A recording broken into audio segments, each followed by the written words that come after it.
Good morning, Raptor Freaks. Alexiot's here, and it is Monday morning after a very triumphant win over the Eastern Conference leading Detroit Pistons yesterday afternoon at Scotiabank Arena.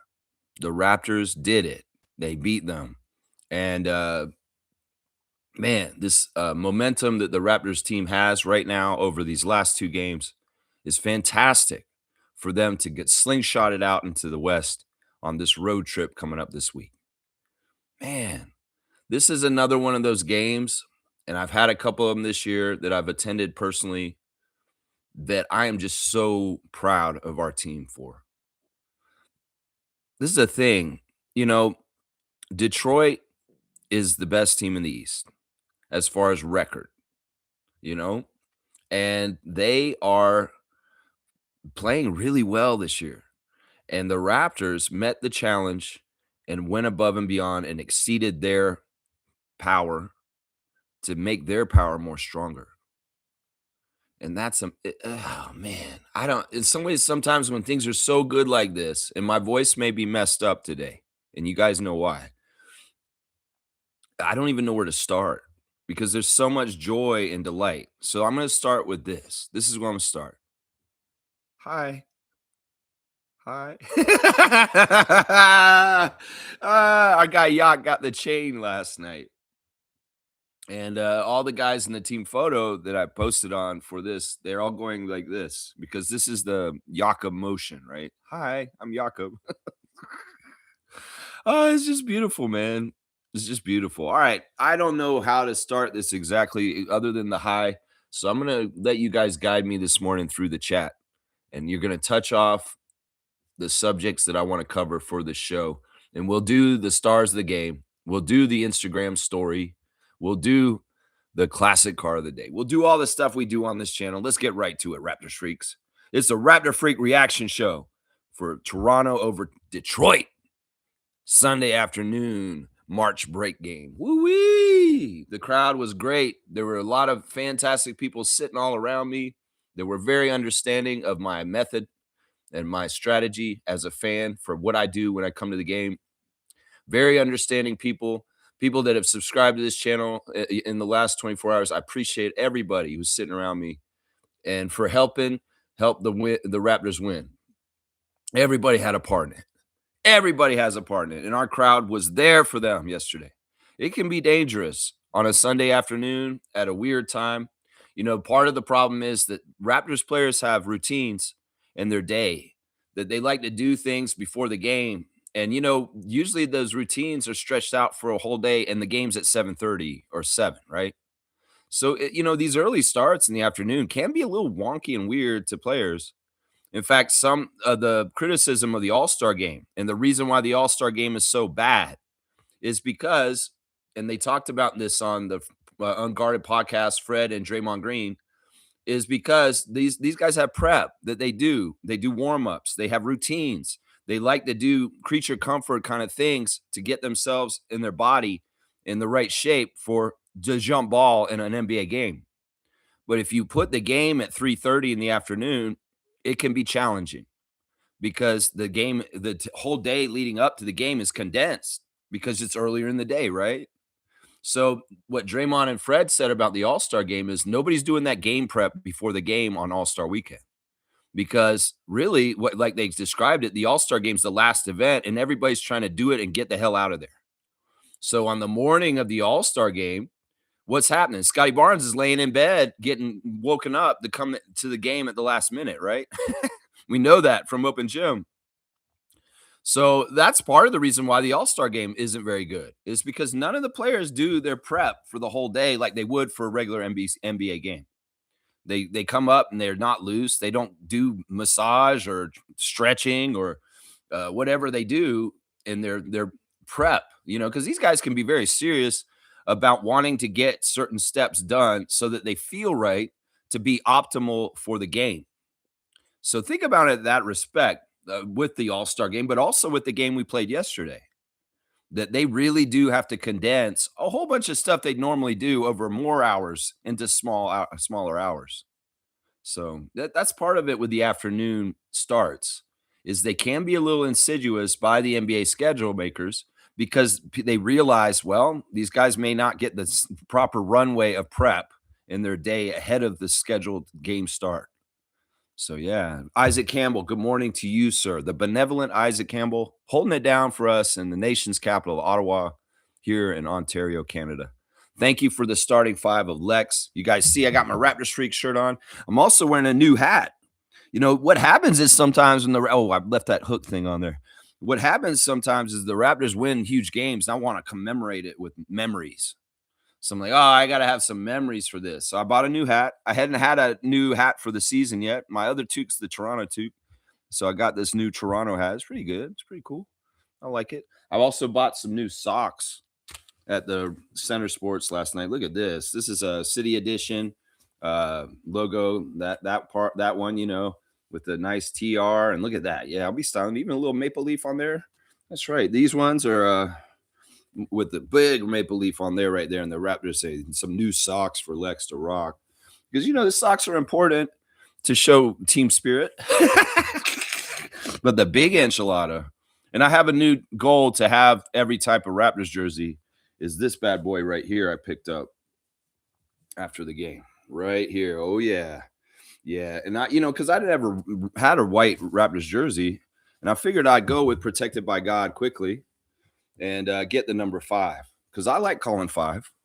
And I got a RJ, a Scotty, and a Brandon jersey of different types of Raptors jerseys. Well, if they're going to be rocking the whites, I got to have a white one now, and that is the new one. It is the quick. Yeah, it's a beauty, eh? Beauty. I got Adriana jersey too yesterday. I got her a Poeltl jersey. But yeah, you know, when these kind of things happen, I want to have a memory. So I'm going to have a Manuel Quigley, even though he shot 1 for 12 and he wasn't one of the better starters. I'm like, I don't care. He contributed to win. Is this what happened? Then who cares what Emmanuel Quigley did in his game? That's not what matters. This is a team sport. You're going to grade him on his individuality. Well, that's not fair to him. You know what? It's fine. You know, sometimes when a player like Emmanuel has a 1 for 12 like that, Redditors and Raptors Nation nephews, it's just a natural thing in basketball. You're not going to make all your shots every game, and you're going to have sometimes a game down or what. It's not that Emmanuel didn't contribute to the game because Emmanuel had assists. Emmanuel had rebounds. So Emmanuel did other things in the game. He just didn't have very good shots. And sometimes when you have a 1 for 12 shooting game, that's more the matchup than you. It could very well be that Detroit in some ways just isn't a team that's conducive for Emmanuel Quigley to do his style of what he does to get buckets. Well, thank God we got Brandon. Thank God we got RJ.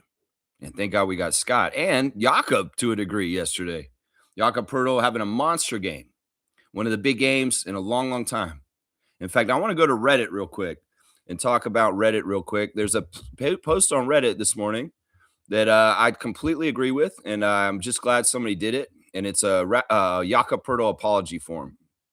Now, people on this Reddit are saying, why do we do all these apology forms all of a sudden? They're cheesy and they're stupid. Why do you do them? No, we need to do them. Because if nephews and casuals are going to be coming at guys with slander and talking about them all year, like RJ, Emmanuel, and Jakob, well, we got to circle back and get the apologies when y'all are wrong. And I think the big thing that we learned yesterday that they need to apologize is for saying that Jakob is washed. He's too old. His back is no good, and he's a waste, and we don't need him on this team. Casuals. Get your apology forms filled out and hand them in, please.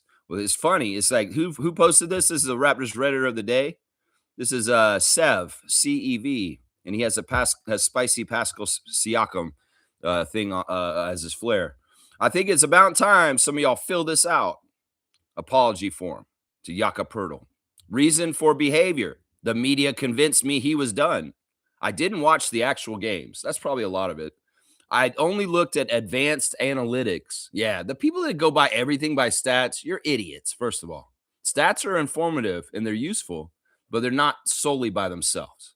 You need context, and you need to actually watch the games. I'm sorry. You can't just be box score hunters and think that you know the game. I can get away with that as a long time watching this league and understanding things. If I miss a game, which is, I don't miss games, first of all, but if I do miss like a G League game for the Raptors 905 and I want to bullshit about the game, I can look at the box score and tell you what happened. But most people can't do that without sounding like they're tearing people apart just because of their stat line. Because you don't know. There could be a lot of X factors. There could be shadow box score things that they're doing that don't show up on the box score that are absolutely contributing to the winning. So, yeah. I don't know basketball is also a reason for this behavior. That's pretty good right there. That's one of the things we always do say on this channel. Tell me how you feel about Jakob Poeltl, and then I'll understand whether I should respect your basketball opinion or not. That's a real easy to figure way to figure it out. How do you feel about Jakob Poeltl? He's overrated, and he's his contract's too big, and he's we're spending too much on him. How much do you think we're spending on him? 30 million a year? No, we're not. Who told you we're spending 30 million a year on him? He gets paid 19 million a year. Are you stupid? Who told you 30 million? ESPN did. Why do you trust ESPN? You shouldn't trust ESPN. Like they have anything that they want to do to help us. They'll confuse you and lie to you because they obviously did. If you think that Jakob Poeltl makes 30 million a year, because he doesn't. There's a lot of people. There's another reason for your behavior. I was jealous of Jakob Poeltl. Yeah, I can understand why you'd be jealous of a hairy Austrian man. Yeah, that's so nice and just cool. Yeah, I understand because he's a nice dude and people like him. But maybe you're a dick. Yeah, maybe you're jealous of him. Oh, another reason why the behavior happened was Mercury was in retrograde.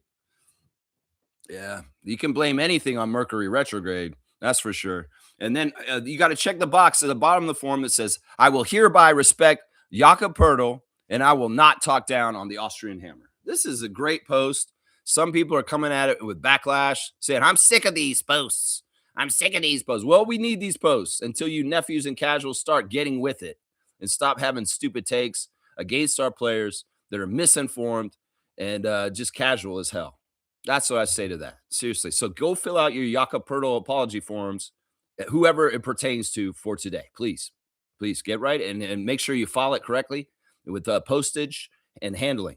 Okay, because we need it and get it in real quick. Yeah, yeah. But yeah, Jakob haters, Jakob people that are saying all this, I feel redeemed because like 2 weeks ago, maybe 3 weeks ago, you guys were asking me, is Jakob ever going to come back and play at the same level that he used to? A lot of people are saying, no, his back's gone. He's obviously can't play because of 2 months and like we're mystery. Like, why the fuck is Yak not playing? It's been Christmas. Since Christmas, we haven't seen this guy play. And then everybody starts jumping to conclusions. Well, his back's so messed up. Maybe he's never going to play again. Maybe he's just going to have to retire now. He's just not, he's washed, man. He's so washed. He's washed as my jeans in the washing machine.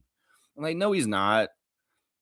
Listen, first of all, Bobby Webster understands he's on top of this situation. He's the GM and head of basketball operations for Toronto Raptors. And I love Ujiri forever. We'll never forget him. And he is still, in essence, a part of our franchise.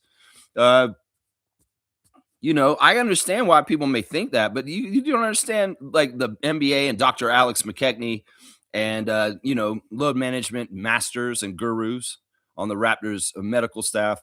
And it's the whole thing is like, it's real easy to just jump into the opinion of the present.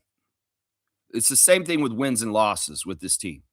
The opinion of the present on Wednesday night after the New Orleans game, well, it was pretty dark and scary. The opinion of the present for Raptors Nation right now is pretty damn good after a beat down of Detroit Pistons. So it's like the opinion of the present.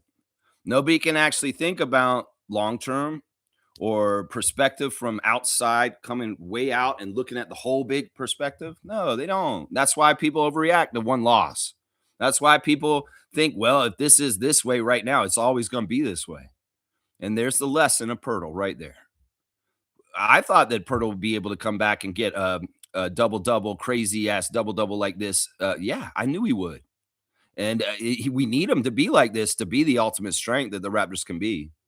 Then the ultimate version of the Raptors is a healthy Jakob Poeltl out on the court running with them. He is not castaway or optional. He is essential if we absolutely want to compete in this league at the highest level against the best teams in this league. He is essential because he does so much. And you saw what he did yesterday. He nullified an all-star in Jalen Duren. He actually outplayed him. He outscored him. He out-rebounded him. And he beat his ass yesterday. And that's an all-star. That's a guy who's an all-star. And we're going to say our 19 million a year Jakob Poeltl is overpriced and he's beat up and he's washed and he's got no back and stuff like, man, that's not what I saw yesterday. I saw a big, huge, hairy Austrian man fighting in the fray and getting his way. That's what I saw in person, in the seat in section 114, row 20, seat 11. That's what I saw in person in the arena with my own two eyes. No AI fakery through media from me to miss this. Oh, was that AI? Jakob Poeltl, our artificial intelligence version of him doing that? No, I saw him in real life, flesh and blood, doing it to the Detroit Pistons yesterday. So don't give me that. That's a real thing. So I'm just saying, man, if he can beat Duren like that, Duren's one of the strongest guys in the league. I told y'all too that Jakob is on the down low, one of the strongest guys in the league. That's the only way you outmuscle one of the strongest guys in the league is be one of the strongest guys in the league like him. You know what I'm saying? Scotty was interesting yesterday. Yeah. Did you see the headband Scotty was wearing yesterday? For some reason, it made me think Kung Fu Theater. I don't know why. Like Scotty would come out there and have mismatched words to his face. And he'd be like ready to throw down. And like Jakob's Kareem Abdul-Jabbar to his Bruce Lee. And they're out there fighting a street gang called the Detroit Pistons on the boards. That's what it felt like a little bit yesterday, like Kung Fu Theater. Because Scotty had the Danielson headband. He's out there running around. And they were kind of fighting for position, for boxing out, for the ball, and getting in there in the thick of it. There was a ruckus and a rumble around the basket during this game yesterday in the afternoon. A lot of contact, a lot of in there fighting. And the thing I liked about it was those kind of situations for the Raptors most of this year, you shy away from it. You don't go into the fray. For some reason, the Raptors don't want to get in there and battle for rebounds against the big physical tough teams like Detroit, but they did yesterday. And why did they do that? Well, because Yak's healthy finally, and he's able to. And also Scotty's gumption and aggression and his confidence and doing more around the basket is growing. And, we did see big boy Scott holding it down around the basket, doing a lot of crazy defensive things, getting really good rebounds, blocking shots, and just being a real force. In some ways, I've made the comparison of Scotty to Ben Wallace, the great Detroit Pistons legend. Yeah, Pistons fans, you want to come and listen to me? I want to give some homage to your guy. Because in some ways, Scotty's playing like Ben Wallace out there to a degree, too. He really is a real shot blocking threat and a rebounding machine. Yeah, we're going to go over the box score and we'll talk about all this stuff. Now, Trevor Jay's here, the commissioner of fun, Trevor Jay, who's headquartered in Fort Lauderdale, Florida. How are you today, this morning, Trevor? Always a joy to have you in the chat. He's saying, I love seeing the MFers beat best the odds because people be way too quick to count you out. They look at your struggles, your past, your setbacks, and already decide you won't make it. Then you level up and prove them wrong. And suddenly everybody's quiet. I don't know if NBA storylines were trying to write last week that the Raptors were soft-ass punks that could be easily beaten by any big team in this league. There may be a narrative that was trying to be written about that by ESPN writers or Sports Illustrated writers or The Athletic or The Ringer or any of those U.S. media entities. The Raptors are just a soft team. They'll always be mediocre. If they wanted to write that narrative, they can't at this point. They maybe could have after Wednesday night, but they can't at this point. Not after the last two wins of the Raptors over the Suns and the Pistons. No, they can't write that narrative now. In some ways, they would have liked to, I'll bet. Zach Cram and his stupid-ass ESPN Power Rankings. I could have seen it this week coming up. The Raptors are soft. DeJounte Murray. Just writing some bullshit like that. Well, in some ways, this is part of the get up to go and get this done is are we soft-ass punks that will be beaten by most teams in this league? Or not most teams, but at least the good teams. Well, the answer is no, we are not that. And we are going to show y'all that we can run with anybody. And we will give a good compete. We may not win every time, but we will give a good compete and we'll be in the thick of it to try and win. And that's the thing right there. Yeah, I love this, Trevor.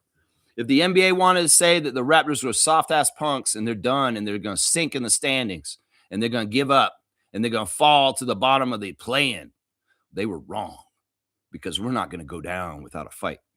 And this is what my guys are showing us the last two games, that they're not going to go down with a fight. They're going to go up because they are fighting and they are good and they are talented. And we do have a notorious BI3. That's right. That's right there. Yeah. Blessings to the Jones family and all the Raptor Freak families around the world. Bless you, Trevor Jones. Thank you, sir. Thank you. This is what he's saying there. Now, what are they going to say now? We show that we can beat top teams and beat them at their own game. Well, we're going to have to take this show on the road. And Brandon alluded to it last night in his post-game interview with Danielle Michaud on the court, saying, now you got to go out west and try it out, see if we still have that road luck. Because they have been road warriors this year. In some ways, you could say that they're a better road team than a home team with the record and different things that have happened so far this season. You know, the adversity of being us against them on the road against a road crowd and, you know, being in hotels. And, the other thing about the Raptors, why they do so well on the road this year is the camaraderie. These guys are so tight. They're so tight. You know, other teams may travel and they don't hang out. They don't do stuff together. They may not go into one person's hotel room and have big card games and laugh and yell and have a good time. They may not all go to dinner. Like say, hey, no, Scotty's going to dinner, man. Let's all go with him. All right, let's go with Scott. We're going to go to the Mexican restaurant around the corner. All right, let's go, guys. You know, there's camaraderie on the road because you're together 24/7. And that camaraderie on the Raptors is really healthy and strong. And it's pronounced when they're all together for a road trip like the one they're about to embark on. So, you know, that's part of it, I think, right there. In some ways, some people say some of the home games we had this year, Jack Armstrong was saying this, were, you know, there was some around Christmas that was, you know, you don't want to play home games around Christmas is what Jack said, because there's a lot more distractions from Christmas and being home and getting everything organized and stuff like that. Yeah, I can get that, you know. Yeah, I think that I'm very confident with them going on this trip. There are tough teams on this trip, like the Nuggets and the Suns again, and the Clippers. But, you know, we played very well on the first West Coast road trip this season. So I hope to see more of that. Bulls on Wednesday. We'll have the preview on Wednesday morning for the game with the referees and everything. So I'll have you set up. Yeah, today down at Scotiabank Arena, they're having the fan day. And this is a great day to do it because it's March break and the kids are off school. And Monday morning at 11 a.m. ain't too bad. And they're selling this thing like crazy. They're selling upper bowl tickets for $25 today to go down there at 11. I guess it's starting in just over an hour. And the Raptors fan day is basically like Toronto Raptors AllStar Saturday. Have the whole Raptors team there making an appearance, and they'll be doing a three-point shootout among the team. They'll have a little impromptu dunk competition. That's not really too serious, trust me. And the players will just be out there, and we'll be celebrating the Raptors. And, you know, it's really a good kids event.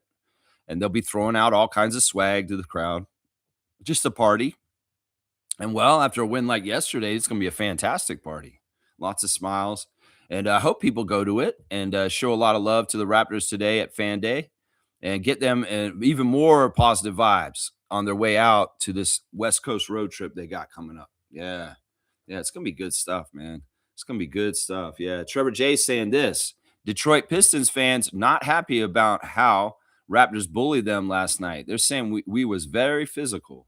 Yeah, JB Bickerstaff very glowing about us after the game, saying that, you know, the Raptors really brought it and that, you know, he didn't complain. He didn't have any issues with what happened. He just said that we outplayed him. He's not saying the refs did anything. He's not saying, you know, that his team didn't try. It's just that we beat them. And I agree with that. I have to go back and say, you know, listen, Mark Davis, Eric Lewis, I apologize. You guys were fantastic refs last night. I appreciate how you ref the game. You know, in some ways, maybe on the down low, if you're really good, you wanted that outcome to help the Celtics. Well, you did it in a way. Well, you had to help the Raptors because the Raptors went above and beyond and played really well. I mean, if they don't play their ass off and Detroit just beats them, then it doesn't happen. So the Raptors had to go and get it, and the refs didn't get in the way. And in some ways, this was a game decided by the best team won in that game yesterday. And I'm not going to say every time we meet the Pistons, the best team's going we're going to be the best team because it could go either way. This is a very good matchup. In some ways, it's a lot more even than people would want to say. And you know, these guys didn't determine the game, at least to I concerned. But you could go ask Pistons freak. He might be freaking out today, saying, no, he gave you all these calls. Mark Davis is an asshole, all this kind of stuff. Yeah, you can go ahead and say that. But I actually watched them very closely, and they were very fair. And even on like different things, there were some things that were really little kind of weird with the refs, and we'll talk about ref manipulation a little bit. But for the most part, this game was well officiated, and I did not feel like the Mark Davis slash Eric Lewis, even Ed Malloy and Sikakis factor was involved in what happened yesterday. It was not at least to me. Yeah, and JB Bickerstaff's not complaining about the refs or complaining about any certain things. He's saying, yeah, these guys straight up beat us, and really a lot of it is that they did not box us out well enough, and we did do what I said yesterday. We got to win the rebound battle. We win the rebound battle against Detroit, we have the best chance to beat them. And that was very much keyed on, and specifically by Poeltl and Barnes. Those two guys were masterful at, like I said, mixing it up in the middle.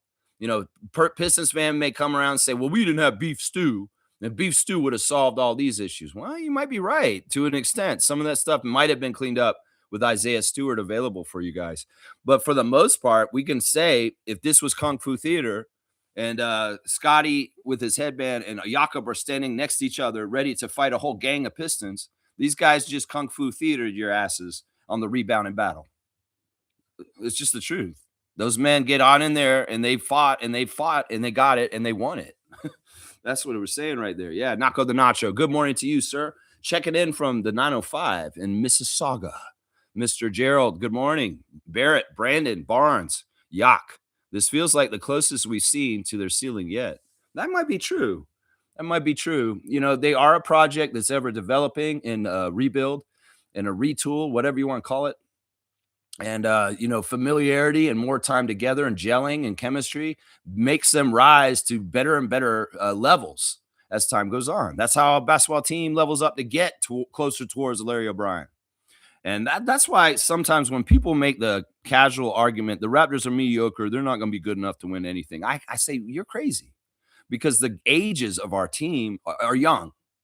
And, you know, you can see the journey of Scotty Barnes as a professional basketball player to where he is at this point. He's an evolving person, and he is not anywhere near finishing his evolving. The man has so much power and dominance in an NBA court that he doesn't fully realize yet. And it's been that way since the start. I could see it from the start. Like I said, I saw Scott as a big, huge piece of clay that could be molded by his coaches and his trainers and the people in the Raptors organization for how they want him to play, because he didn't have any specific designs on how he was going to be as an NBA player. And in some ways, he's learning as he goes. It's weird because he could, you know, most players are very egotistical and they're like, this is who I am and I'm going to be this. And they make their player build for who they are in real life. But Scotty's not like that. In some ways, he's very open to ideas from other people, and they're molding him into something in the direction that he's not totally cognizant of. If you understand what I just said, can you understand why in some ways Scotty's development and changing as a more dominant player over time is taking some time? Is because in some ways they have to tell him he can do it. He has to test it and see that he can and feel proof of it. And then he feels more confident in doing it more and more. And what we're seeing at this stage of the evolution of Scotty Barnes is flashes of extreme dominance, even like Shaquille O'Neal type dominance, that if he can tap into and understand with his wind and his stamina and his endurance and also the times in the game when to do it, he's going to do it more and more. And it'll be a very dominant kind of offensive kind of thing that, man, once it's out, it's going to be phenomenal. So we got to understand the evolution of Scotty is very strange and a lot different than the average NBA player, because most guys, they have a very determined set idea of who they're going to be and what they want to be because they're, you know, egocentric and they already figured it all out for themselves. Scotty's not like that. In some ways, he's taking suggestions and he's changing and molding into areas that he had never projected or even thought of. He said that in an interview. He said, I am the player today that I did not think I was going to be when I was a rookie coming in this league. This is not where I thought I would be at this point. I'm sure he's giddy about it because this is the thing. You put that trust into your coach. You put your trust into your coaching staff and your trainer, Brian Macon, and you let them lead you down the road to somewhere that you don't know, that's unknown, and you may find a beautiful thing that you had no idea you could have done. And I feel like that's what's happening with Scotty. I really do. I feel like that's what's happening with him. Yeah, the ceiling of this team goes with Scott. The ceiling of this team goes with Scott. And like I said, man, he could be one of the most dominant players in the league in the next couple years, like top 5. Because this is the thing. He's got a combination of Kawhi, Magic Johnson, Tim Duncan, or Ben Wallace. You can pick either one of them, and maybe even Shaq.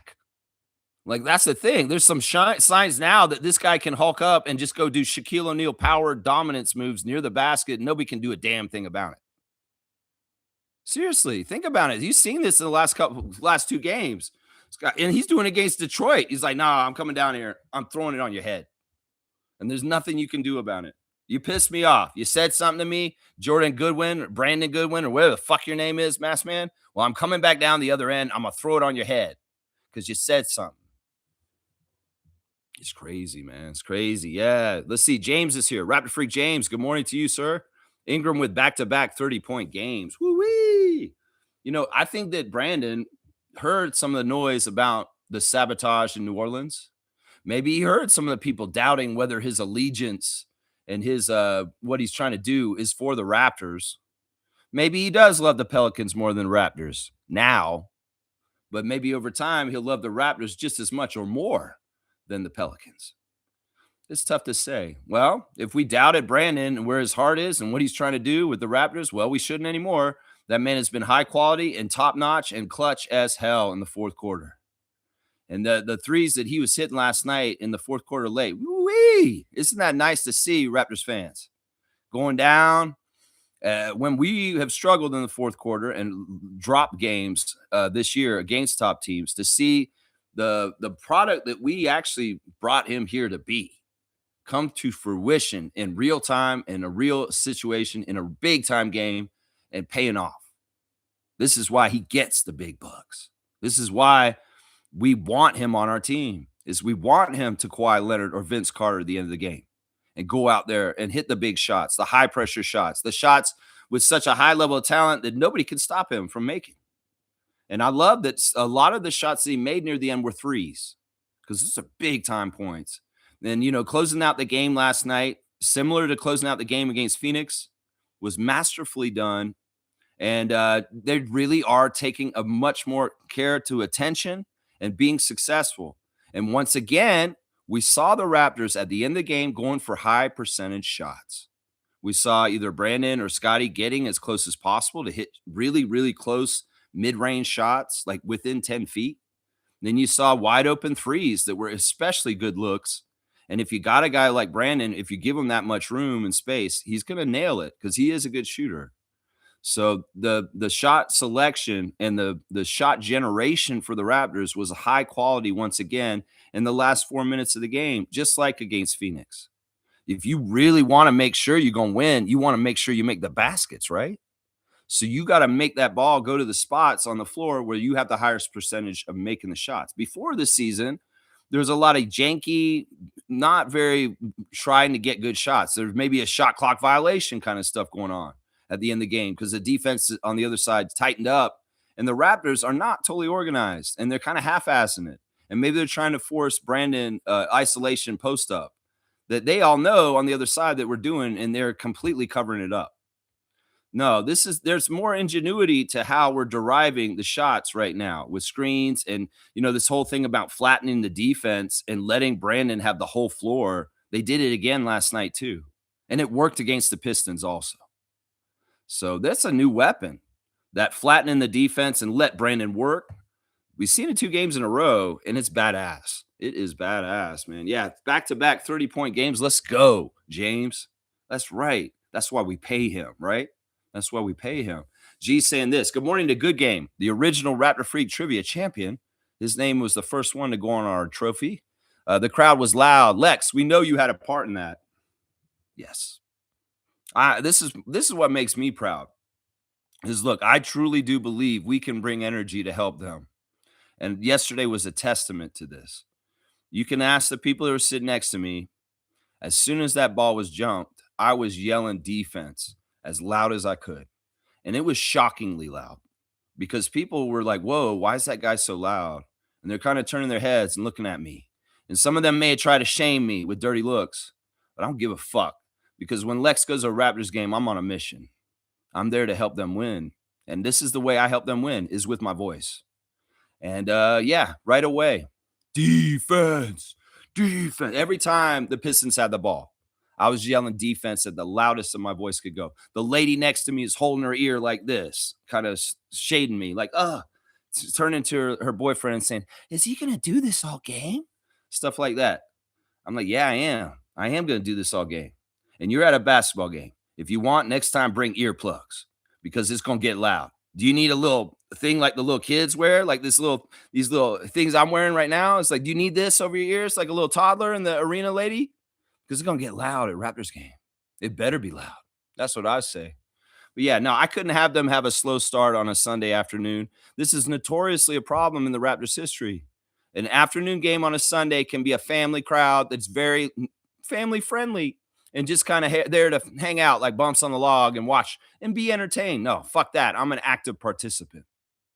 Fuck that. I'm coming there to make sure I do my part because if I'm not raspy in the voice the morning after on this show, after going to a game like that yesterday, then I didn't do my job. And I'm raspy right now. My throat, little Peter Brady going, a little bit of that going on right now. Yeah. And yeah, dude, a couple rows seats from me. And I hope you subscribe. I appreciate it, my guy. He's like, "Man, you gonna do that the whole game?" He's kind of in awe. He's like, can you keep that up? And I'm like, "Yeah, man, I'm gonna do this the whole game because this is what the Raptor Freak does." And I shout out to the guy 3 rows behind me that was with me, who joined in. Shout out to the little kid kicking my seat behind me, the toddler who was with me, doing it with me too. Defense, defense. I love it. And I'm telling you, if you give them that consistency and cheering like that, they will have consistency on the court. They had a great start. They jumped out and got the lead right away. And we saw great defensive pressure on the Pistons the whole game, pretty much. These guys were relentless. We can feed them energy. Energy is a real thing. Energy is a real thing. You can ask them the difference between playing in a pandemic empty arena and having 19,000 plus in Scotiabank Arena, what the big difference is. Oh, they'll tell you. Yeah, it was weird during the pandemic, playing in front of screens in the bubble or like very few fans in here. Like it's so quiet. The Raptors trying to mess up Devin Booker's free throws by himself. You can ask them if it's different. In some ways, that was part of the challenge of those years when we had lesser crowds because of the pandemic. Is that how do they get hot? How do they get energy? How do they get warmed up? In fact, the arena felt cold for those games because there wasn't enough bodies in the house to bring warmth and energy. Anybody who thinks that what I do in the game is frivolous and stupid, well, the proof is in the pudding yesterday. Because listen, I'm not egotistical to say, "Oh, they won because I did this," but I damn for sure help. I damn for sure help. And I know they can hear me because they're on the bench and they can turn and look and they see me. They're looking at me from the bench. Yeah, no, I straight up, man, I love going to Raptors games. And at this point, I have it down to a science how I can help them. This is 2 games this year that I've gone to that feel like I have had a huge impact in cheering them to win. And it was this one and that Philadelphia overtime 1-point win earlier this year, too. The same exact stuff. And this is a big deal. This is why I wanted to go there. And this is why I decided if they don't beat the Suns, I'm not coming. Because then that shows, yeah, they suck. They're not trying to do anything. They're on their way down because of DeJounte Murray and the Pelicans. But they won on Friday, and I said, I'm a man of my word. I'm going to come down there and help them try and win on Sunday. And I came down there, and we got loud, and we won. We beat them. So we got this good momentum going now. Yeah, I appreciate you, G. I appreciate the people that get loud like me in the arena. And if you think what I do is cool, you do it too. Why not? Let's spawn this shit. Let's get as many people around the arena to understand the Raptor Freak rules for how to cheer this team. I don't cheer on offense. I keep it quiet so they can work and they can communicate. But on defense, I'm making it as loud as I can individually so that it's more frenetic and crazy for the other team. And I'm just saying we can all do it. Bring that 300 level energy to the 100 level. Hell, bring it to courtside. You overpriced seats sitting people. Go down there and do it at courtside, Glorilla. Come on now. Defense, Brandon. Defense. I would love that. That'd be cool. Thank you, G, for recognizing. That's right. He's also saying RJ was playing point in the end. Way to create havoc for the Pistons. Beautiful ball all around. That is definitely a sign of the ingenuity and the this mixing up, like mixing it up. Darko is showing different stuff, and he is adapting, and he is being creative, and he is doing different stuff. His rotation was very heavy with the starters. In some ways, he wanted a very potent uh, uh, talent level for this game. We can't waste any time with 5 minutes of Gray Dick today. No, sorry, guy. Sorry, Jameson. We're not going to play you today either. Jonathan will get out there and play a couple of minutes in a very big physical game, maybe for some rebounding. And yeah, he did get 3 rebounds in 3 minutes. And, defense and bulk, big, because they're big. Jonathan Mobo's useful. Jonathan's Mobo's useful. This is why casuals who said this about Jonathan and that this year, well, look at that. He's the one guy out of the bench that got to play yesterday over a bunch of other guys you thought that he was over. See, you got to understand this team gets used by need at the time. And Jonathan's useful. He is a useful player. He was very useful yesterday. Medved Ted's in the house. Medved Ted's a great Raptor freak. And I saw you in the comments on the interviews last night, Medved. First, Oklahoma City and now the Pistons. We can beat any team in this league as long as we are together and bring the energy and resilience. Darko's rotations were on point. Excellent game. He really did play the starters a lot. They got close to 40 minutes each. And I like what you're saying here because this is what Darko said too after the game. He said, I feel like our team can beat any team in this league. And, it really is like a healthy yak is the ultimate like layer of it that makes us the most powerful we can be. Absolutely essential. Jakob Poeltl. Absolutely essential because what he does for the Raptors, nobody else on our team roster can do. And that is why, casuals can think he's overpaid. Casuals can think he's washed. Casuals can think he's useless and we need to get rid of him. I don't think you're casuals. Sometimes I think you're people from other teams that understand how much he's so integral and essential to our team that you're just hoping and praying with lying and acting like you're a Raptors fan that we will trade him or get rid of him. It's like, oh, if we complain and say his contract's too much, maybe they will get rid of him. Maybe they'll buy this bullshit and they'll actually get rid of him. Yeah, see, I'm not doing that, I'm not stupid. I can see it for what it is. And, people that hate us know that one of the fastest ways to make us weakened is to not have Jakob Poeltl because he's the only one that has that department like that for us. And we needed that department yesterday against the Pistons. Oh, yeah, we did. Oh, yeah, we did. Stargate is here. Good morning to Stargate, one of the greatest Raptor freaks. Big win yesterday. RJ's been playing amazing defense lately. Yak with Rodman-like rebounding numbers. And Scotty with a near triple-double, BI being BI. Yeah, I guess that's my cue to do my stars of the game. Yeah, there's a lot here. RJ got a lot of lauding after the game from Brandon Ingram, from Scotty, from Darko about his increase in great defensive play. Darko said that RJ is straight up a two-way player.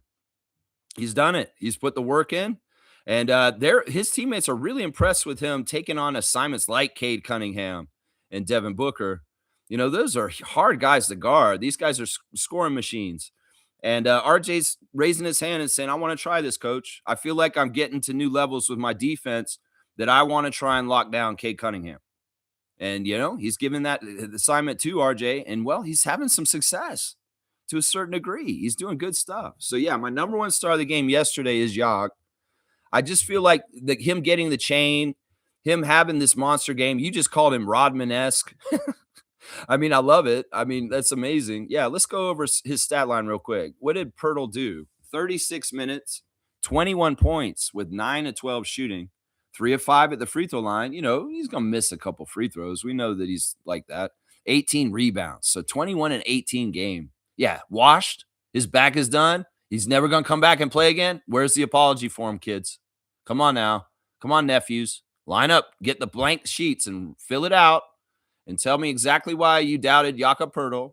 Is that you want to see why these apology forms are so important? Because y'all crash out and go after people way too early than you should. Whether it's Emmanuel Quickly earlier this season, RJ Barrett, Scotty Barnes, even in the preseason, you were going after him. We had apology forms for how you were talking about Scotty Barnes. Yeah. Maybe the action is y'all need to stop overreacting to things and saying the words chicken littles and stop having to get the apology form down the road. It's not the problem is not the apology form. And anybody on Reddit think his apology form is the problem, and this is old and tired. No, you know what's old and tired? Y'all slamming our players when they're down and thinking that that's where they're going to stay. That's what's old and tired. Yeah, 18 rebounds. Wow. Wow. And I'm going to juxtapose him against Duren because in some ways that's in my title. So Duren got 20 and 11, and Jakob got 21 and 18. That's one more point, and that's 7 more rebounds. In fact, Jalen Duren got 4 offensive rebounds. Jakob Poeltl got 9 offensive rebounds. Jakob Poeltl got a block. Jalen Duren didn't get a block. Jakob Poeltl got 5 assists with no turnovers. Jalen Duren had 0 assists with 1 turnover. Yeah, even at the line, Jakob Poeltl beat Jalen Duren, shooting 3 for 5, and he shot 4 for 7. He missed 3, and Jakob only missed 2. Yeah, that's an all-star. Jalen Duren's an all-star this year, right? So Jakob Poeltl outdueled the big muscle man in the Pistons uniform. Yeah, yeah. So salute to Jakob Poeltl, a +2 for the game. My second star of the game is Brandon. I have to recognize the engine that drives the offense. In 39 minutes, Brandon got 34 points. That's very, very good. 12 of 25, not bad, just a little bit under 50%. 4 of 9 from 3. We love when he's hitting multiple threes. You know, the three-point shot is in some ways a barometer for the success of the Raptors, the three-point shot of Brandon Ingram. How many threes is he making in that game? If he doesn't make any threes and he's cold from 3, that may be a game where we're having a tougher time to win. But if he's making 2 or more threes in the game, that's usually a sign that the Raptors are doing well enough to win. So I like seeing Brandon get at least 2 3-pointers made. I think that's the threshold. Maybe 3 threes is even better. Yeah, 6 to 8 at the free throw line. You know, you can tighten up the 3-point free throw line. I feel like Brandon's a little too casual at the free throw line. If he just lock in and make sure he really makes them, he'd shoot the free throws like Scott more.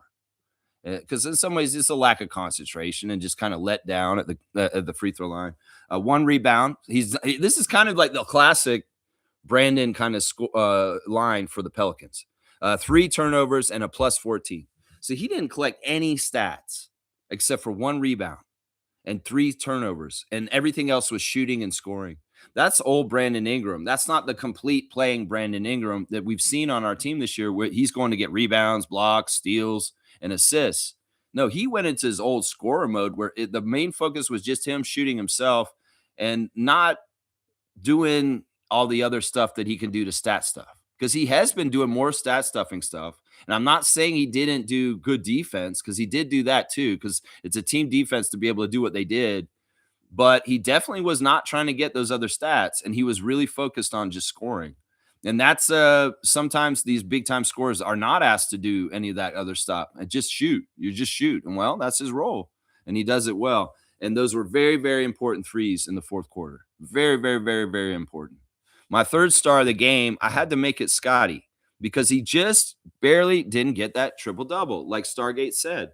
38 minutes, 14 points. I mean, the man only had 14 points. In some ways, it's like, you could score 20, right, Scott? You can score 20, but he's not trying to. That's why I'm telling you guys, he's not trying to for some reason. 5 of 11 from the field. He took 1 3 and he missed it. 4 of 5 at the free throw line. And it sucked, because I was like yelling at Scott when he was at the free throw line. He's like, make the shot for Millie, because his daughter was sitting at front court with her mom and Brian Macon. And I'm like, make the free throw for Millie. And he missed the free throw, but then he made the second one. So that one counts. It's all good. 10 rebounds for Scott on 8 assists. 2 more assists, he's triple-double. I wish sometimes Scotty was like Kyle Lowry and he was the triple-double hunter.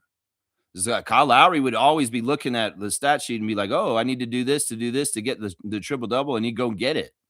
He's like, I need 2 more assists. Somebody couldn't tell Scotty he needs 2 more assists to get a triple-double, because his prestige is our prestige. And just like Siakam leaving triple-doubles on the table because he's just barely there, just a couple stats away. Stop doing that, Scott. Go for it. I don't care. Maybe that's part of the fun, is like, all right, the main goal is to win the game as a team, but the little sub-quest is, can we figure out a way to do it without messing up the flow of the plan and what we're trying to do, and I can still get my triple-double? That's part of the challenge. That could be kind of fun to try and do, Scott. It's like, I got to still wedge in 2 more assists before the end of the game. Let me see if I do it. Don't do it to the detriment that you're forcing it and you hurt the team. But if that's the thing, that's what Kyle was always able to do. You integrate his little personal goal of getting a triple double and the Raptors still win. That's winning times two. And seriously, Scott, you should seriously consider trying to get these triple doubles because it brings prestige. Overall, the whole entire Toronto organization gets an accumulation of more triple doubles into their stats. We look better as a whole organization and a team in our history, in our culture, and who we are as the Toronto Raptors. If you leave these triple doubles on the table, you're kind of hurting our luster. You're hurting our team prestige and like not going further to achieve these things because we'd like to be a team that has a lot of triple doubles like Nikola Jokic and Russell Westbrook. You know what I'm saying? So if you can, go do it, but don't do it to the detriment of the team where it could hurt us from winning. That's the only thing I would say, Scott. He had a turnover, a steal, and 3 blocks. Man, the blocks by Scotty are a whole new thing. He is so dangerous. Like in some ways, he's going to have a reputation around these leagues soon because of these fourth quarter clutch blocks. And the way he's patrolling the paint right now is like he is very, very much a power. Like he is not letting certain people do stuff. I mean, Jalen Green thought he had that dunk. He did not. There's all kinds of crazy ways where Scott's coming from different angles, coming from behind people, coming from the side, and his long swooping arms, strong arms, he is blocking people every which way. And that was the right call on that one where it was a goaltend because Cade did get the ball off the backboard before Scotty got to it. But man, 3 blocks in the game yesterday. He continues to add to his stocks pile, and he's right there up there with Wemby. He's right up there with Wemby. And that man's 7'5", and Scotty Barnes is getting the same steals and blocks like Victor. It's amazing, man. And the other factor that Scotty was so good, he had the highest plus minus. He is a plus 22, and that's a huge effect on the game. Obviously, he's a winning player. If the Raptors outscored the Pistons 22 points in the time that he was on the court in the 38 minutes. Yeah, he's like that, man. Go get the other 2 assists, please, though. Seriously, it's good for not just you. It's for the whole culture of our team.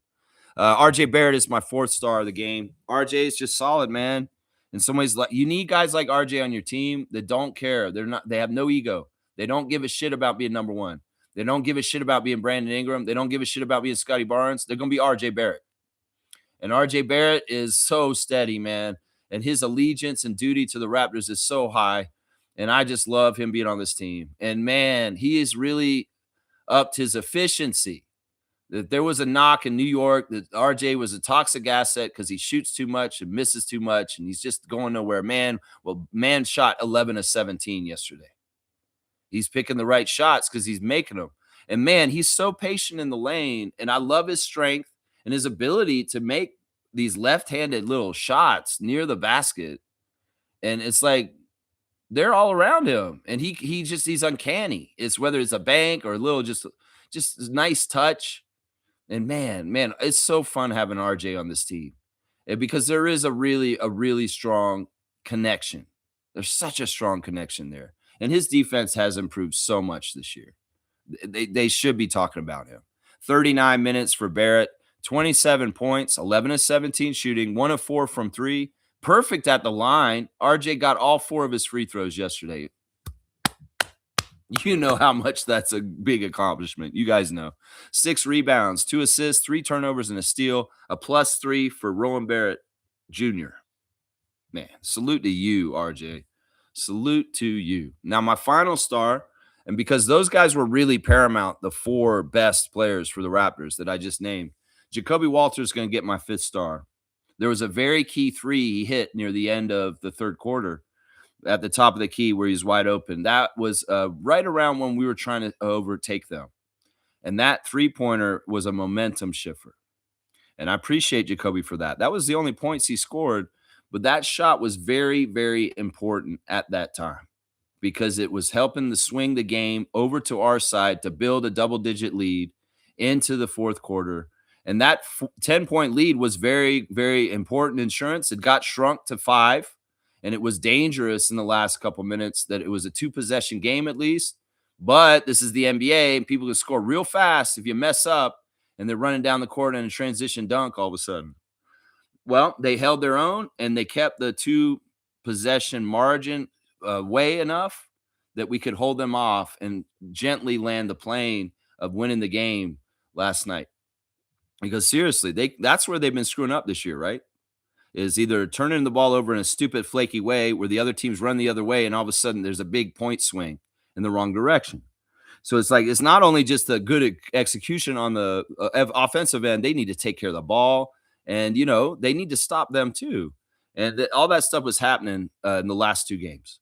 Very, very good, flawless in some ways, not totally flawless, but very perfect for most part, masterfully done, closing out in the last minutes of the fourth quarter to keep that lead. Walter's out there, Walter's out there playing important minutes at important times. And he really is kind of the sixth man at this point. 12 minutes for Jacoby, 3 points on 1 of 2 shooting at 3-point line, 2 rebounds and 2 steals and a -8. It's not a huge stat line, but he was only out there for 12 minutes. They overplayed the starters. And I mean, getting 2 rebounds and 2 steals, no turnovers, and making a key 3. That's all good stuff to contribute. All good stuff. I'm going to give an honorable mention to Sandro Mamukelashvili. He was 15 minutes, 8 points on 3 of 7 shooting. He made 1 of 4 from 3. He made 1 of 2 at the free throw line, 5 rebounds, 0 assists, 2 turnovers, 2 steals, a +8. He's out there being active. Now, the rest of the guys, Emmanuel had a dud for shooting. But like I said, he's out there doing things to help them win. This is a team win. And Emmanuel Quickly's nephews, listen to me. Emmanuel Quickly's contributions to this game are part of how they won, and he deserves credit for helping them win, even if you don't think so, because he shot 1 for 12. You're going to say, oh, they won in spite of Emmanuel Quickly. No, because he was passing the ball to guys for successful shots, and he was doing all kinds of other stuff other than scoring.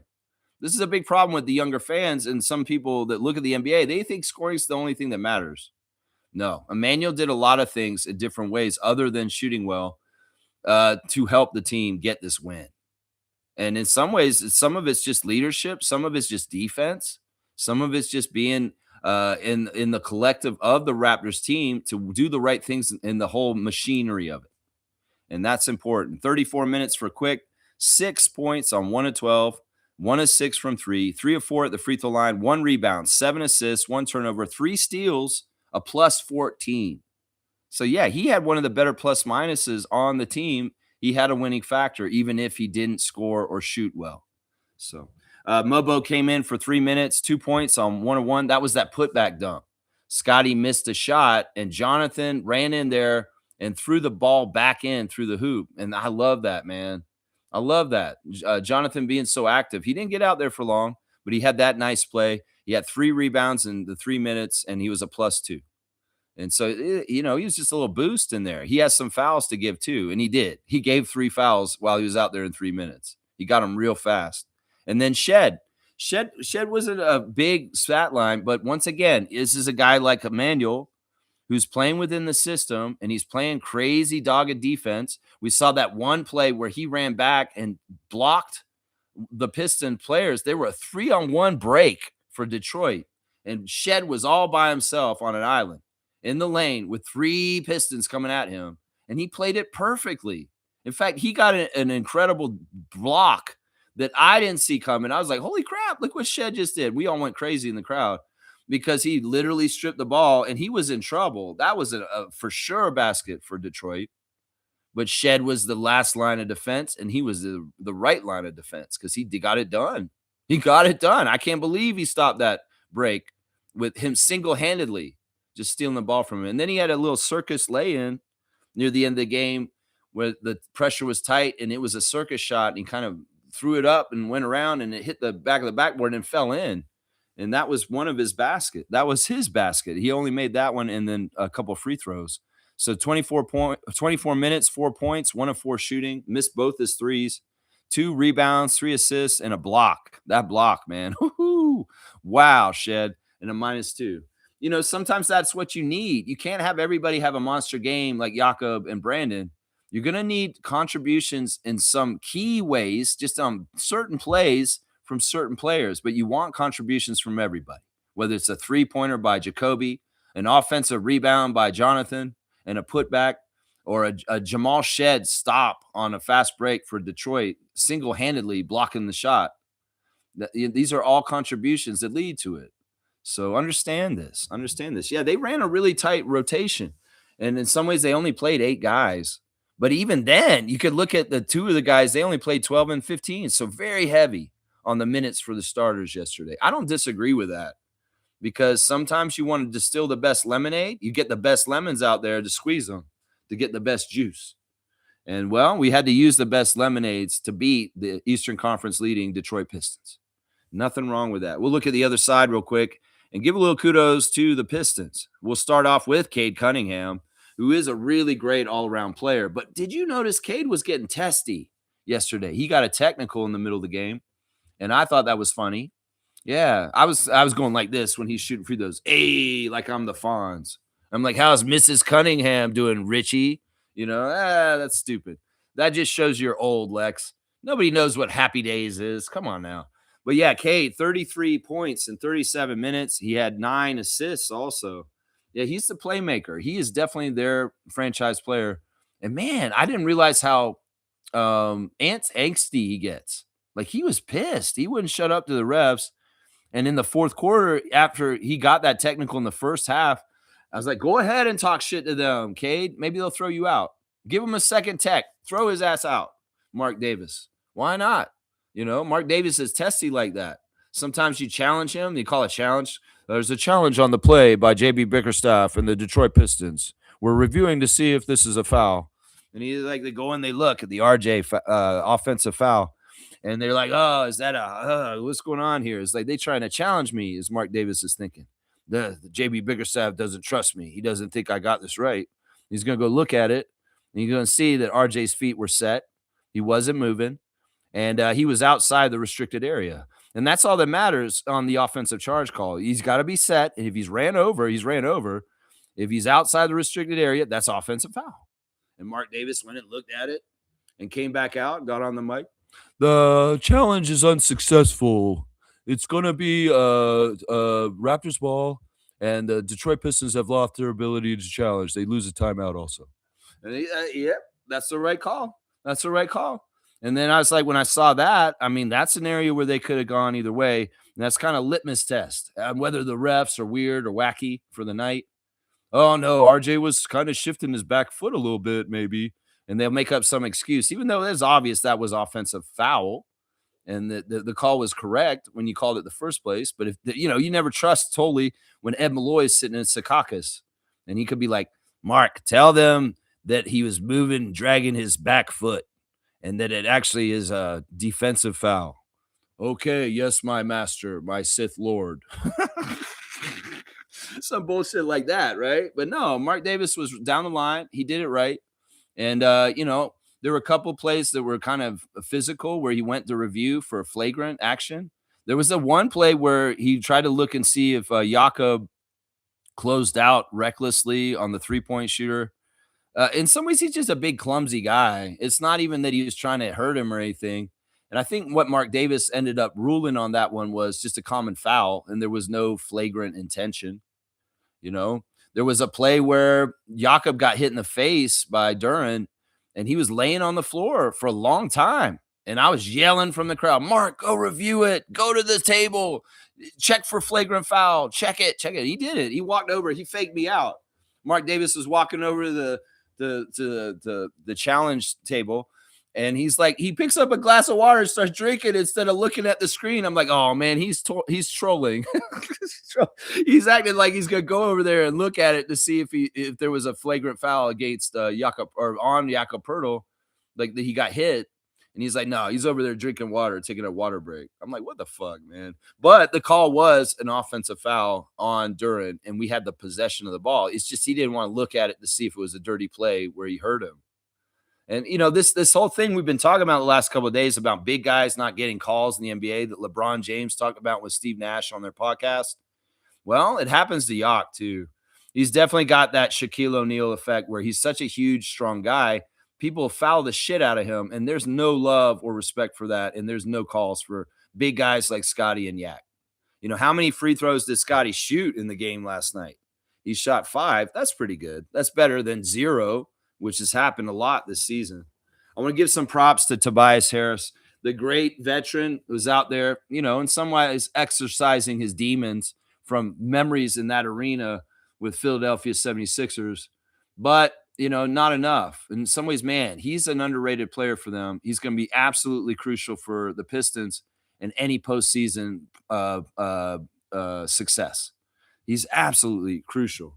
Yeah, also, Duren did get the double-double, 20 and 11, looking at their side. On the team stats, we'll go over the team stats. The very important rebounding, of course. Both teams shot 48% from the field. The Raptors made 3 more field goals, and they got 6 more shot attempts. And a lot of that was from the offensive rebounding. 3-point shots, we did not win that one. That was one that I said if the Raptors can beat them in rebounds and 3 points made, we'd have a really good chance to win.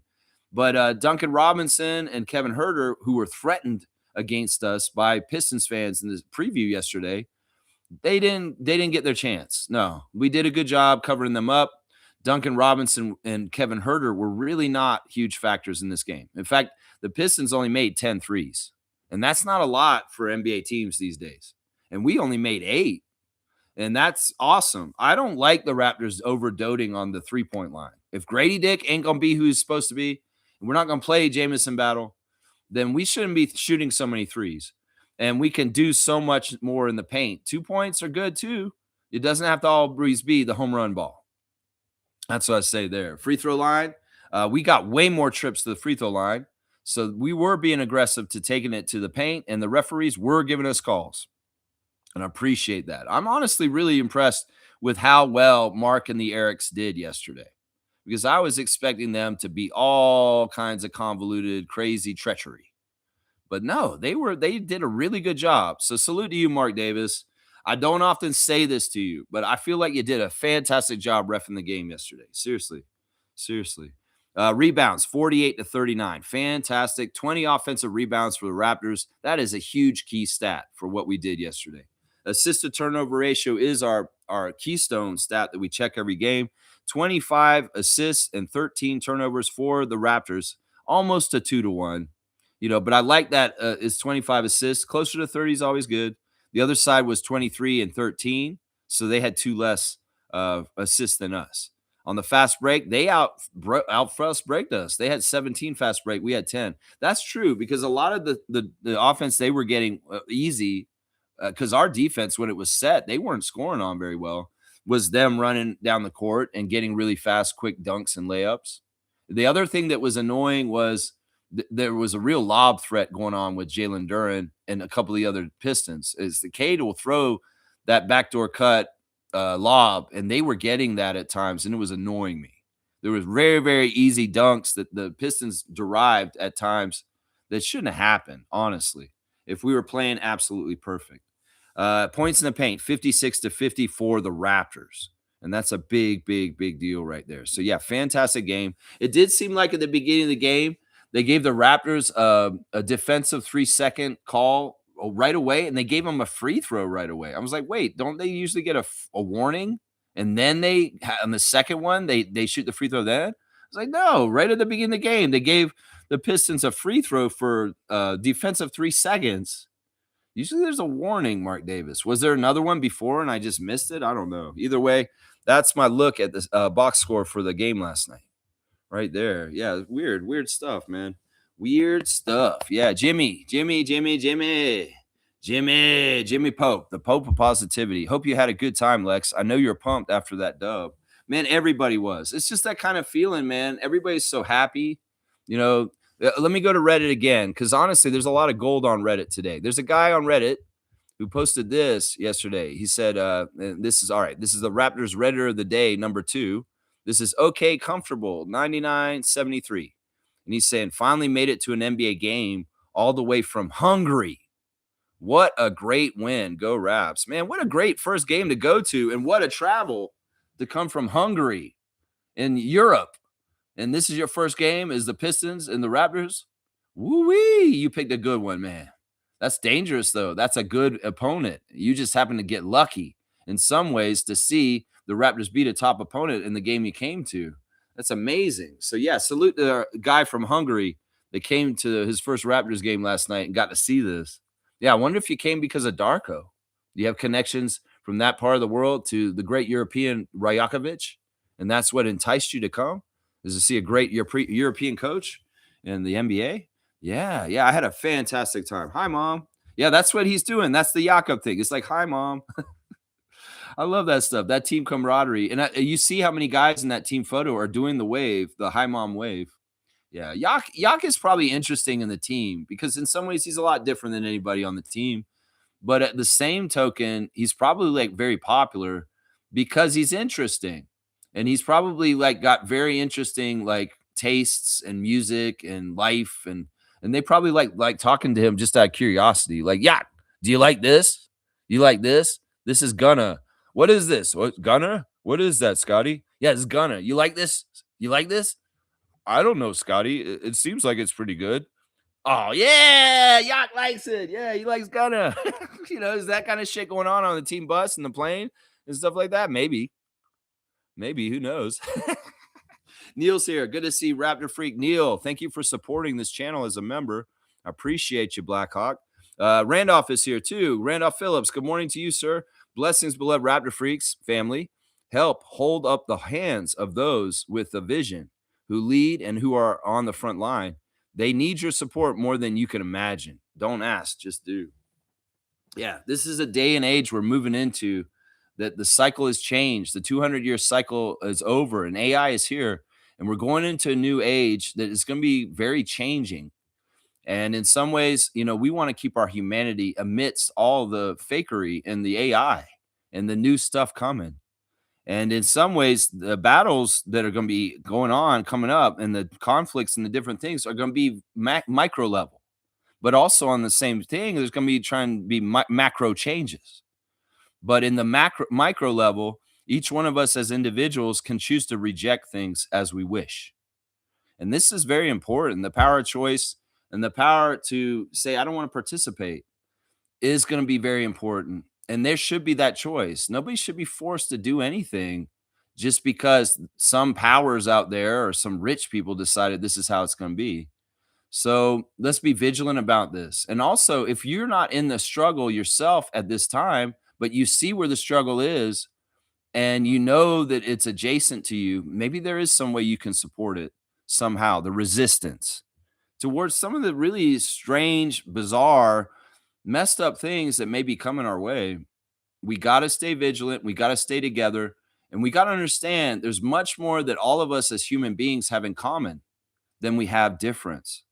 But there are very, very powerful forces out there that will drive a wedge between us and make us want to be enemies. But we're not enemies. Don't buy their bullshit. And understand whatever group or division that they've told us for years and years and built up is all bullshit. And it's been a weapon this whole time to keep the masses down and away from coming at the people that actually should be come at. And that is the very, very rich class that are ruling all kinds of weird shit at this point and have bought the political systems in North America and, are trying to run the world. And they're not trying to run the world for humanity. So this is where the struggle is. And Randolph is exactly right. Give your energy, give your support, do what you can. And I mean, stay safe and be smart. But there's all kinds of subversive ways and all kinds of ingenuity that we can find in being a rebel. So be ready for it. Blessings to Phillips family and all the Raptor Freak families. Because, man, listen, fascism is on the march. And we've got to stop this shit. In World War II, they stopped it in Europe. This time we got to stop it in North America. And that's a little bit different.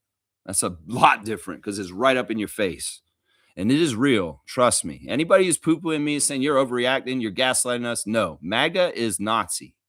And we need that entity to go away from Turtle Island. That's what I'm saying right now. That's right. Jimmy Pope is saying this. Quick still made some great plays and had 3 steals. He just didn't hit the shots. And that's going to happen from certain nights.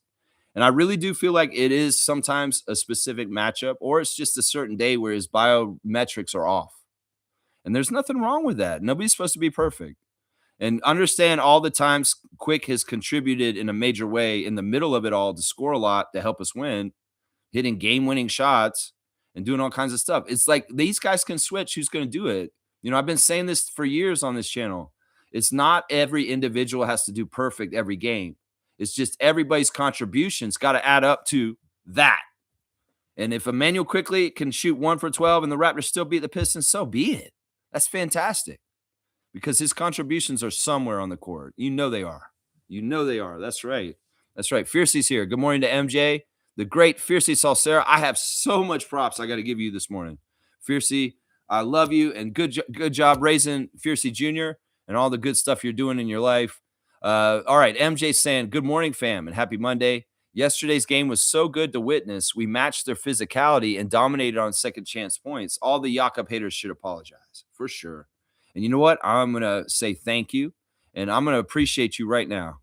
Fiercey did something impossible, I feel like, and she beat me in the fantasy league yesterday. I had like a 100-point lead almost at the start of the Sunday games, and she came from behind and beat me in my fantasy matchup. And I'm sorry, Cass. I tried. I did throw out lineups, and she beat me fair and square.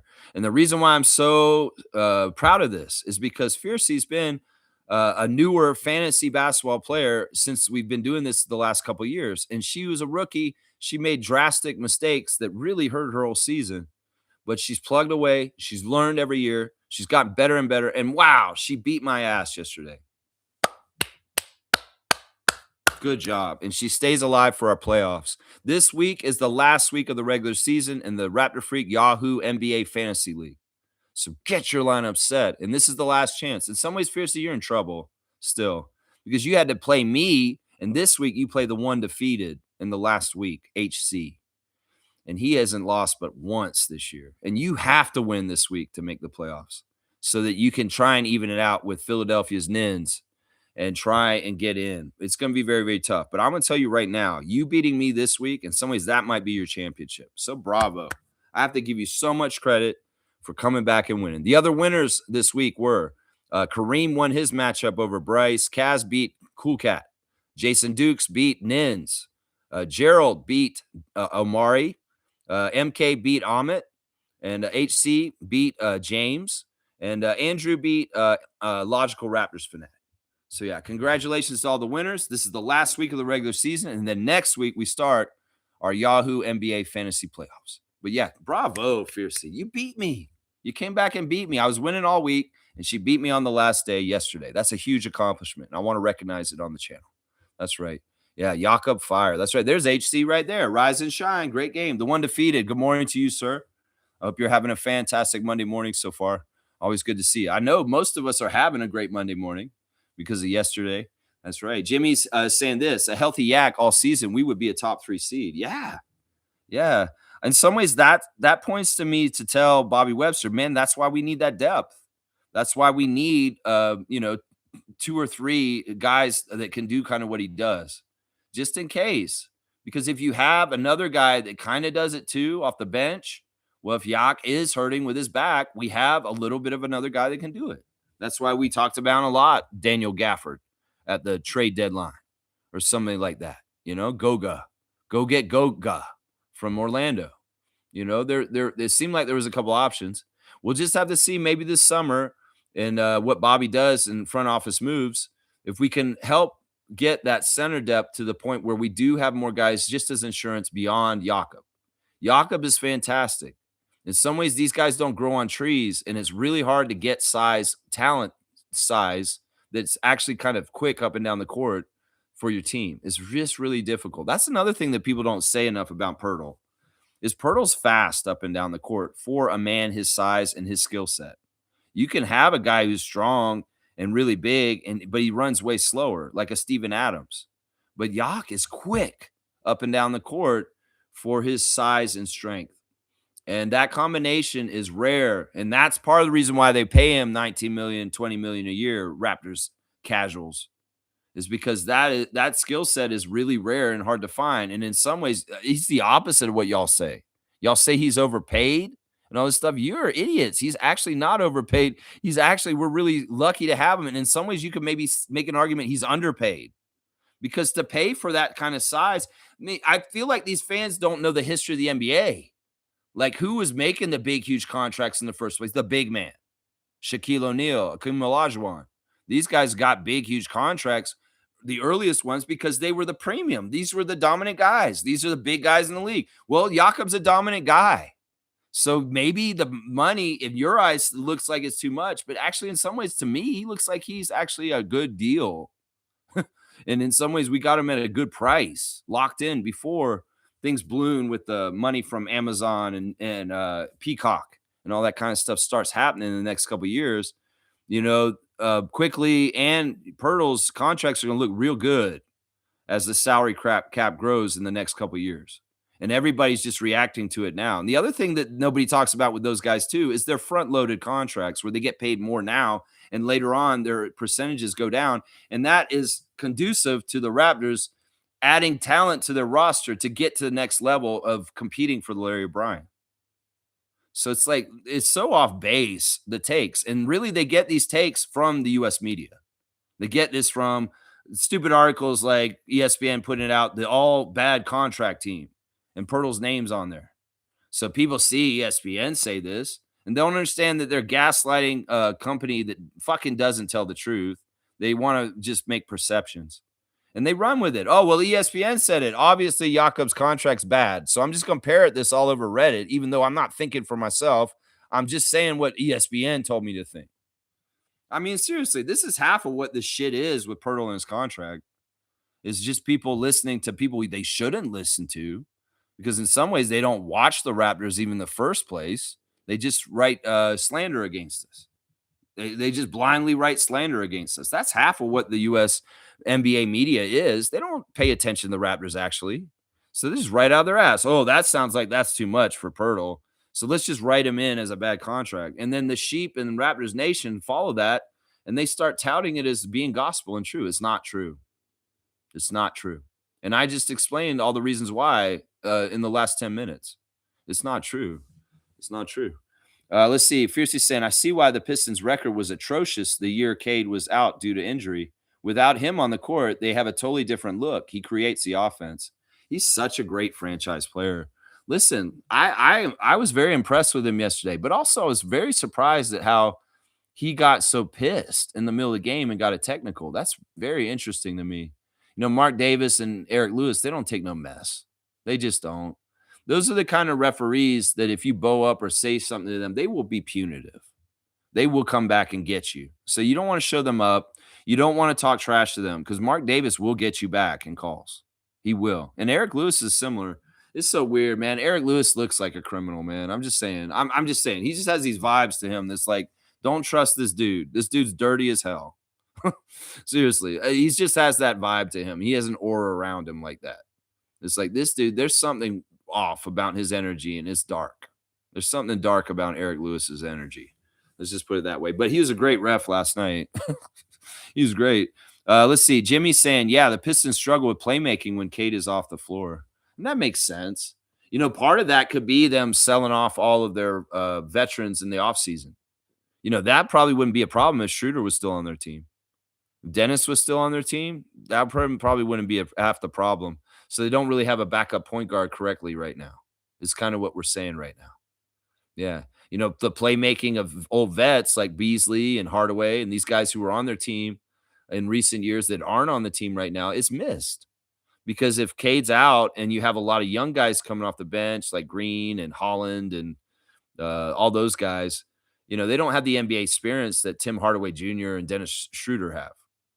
And I feel like that was the thing that they kind of screwed up on last season is they didn't value their veterans and they pivoted to more younger cast on the Pistons. They're going to need those veteran guys more in the postseason. And that's why I'm really predicting, Pistons can be a good regular season team and they may be the best team in the East at the end of the year, but they may be in trouble in the postseason because Tobias Harris is the only unk left on the team. And a lot of guys left that were on the team last year that were like those unks. And those unks, they're the ones with the playoff experience. And in some ways, some of those guys are the backup point guards and the guys that can actually run the Pistons when Cade is out. Yeah, that's what I look at right there. Yeah, Mr. Quasimodo is saying, I love our European and Slavic players. Slavic. Yeah, I mean, Yak's been fantastic, man. It's too bad he was hurt in the middle of the season, But man, you can see the difference. You can see the difference when he is healthy, what he brings to us. Yeah, I didn't see much of this game. What was with the quickly hate? Well, I mean, I'm just getting out in front of it because some of it is like people will look at the box score. We could have won. We had a crazy game, amazing, awesome victory, and somebody's going to look for the black spot or the darkness in the middle of it, the little one thing to pinpoint and say, well, what? Yeah, it's like Debbie Downer shit.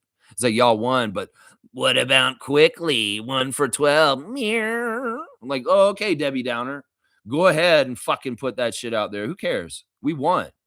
Quickly gets the win too.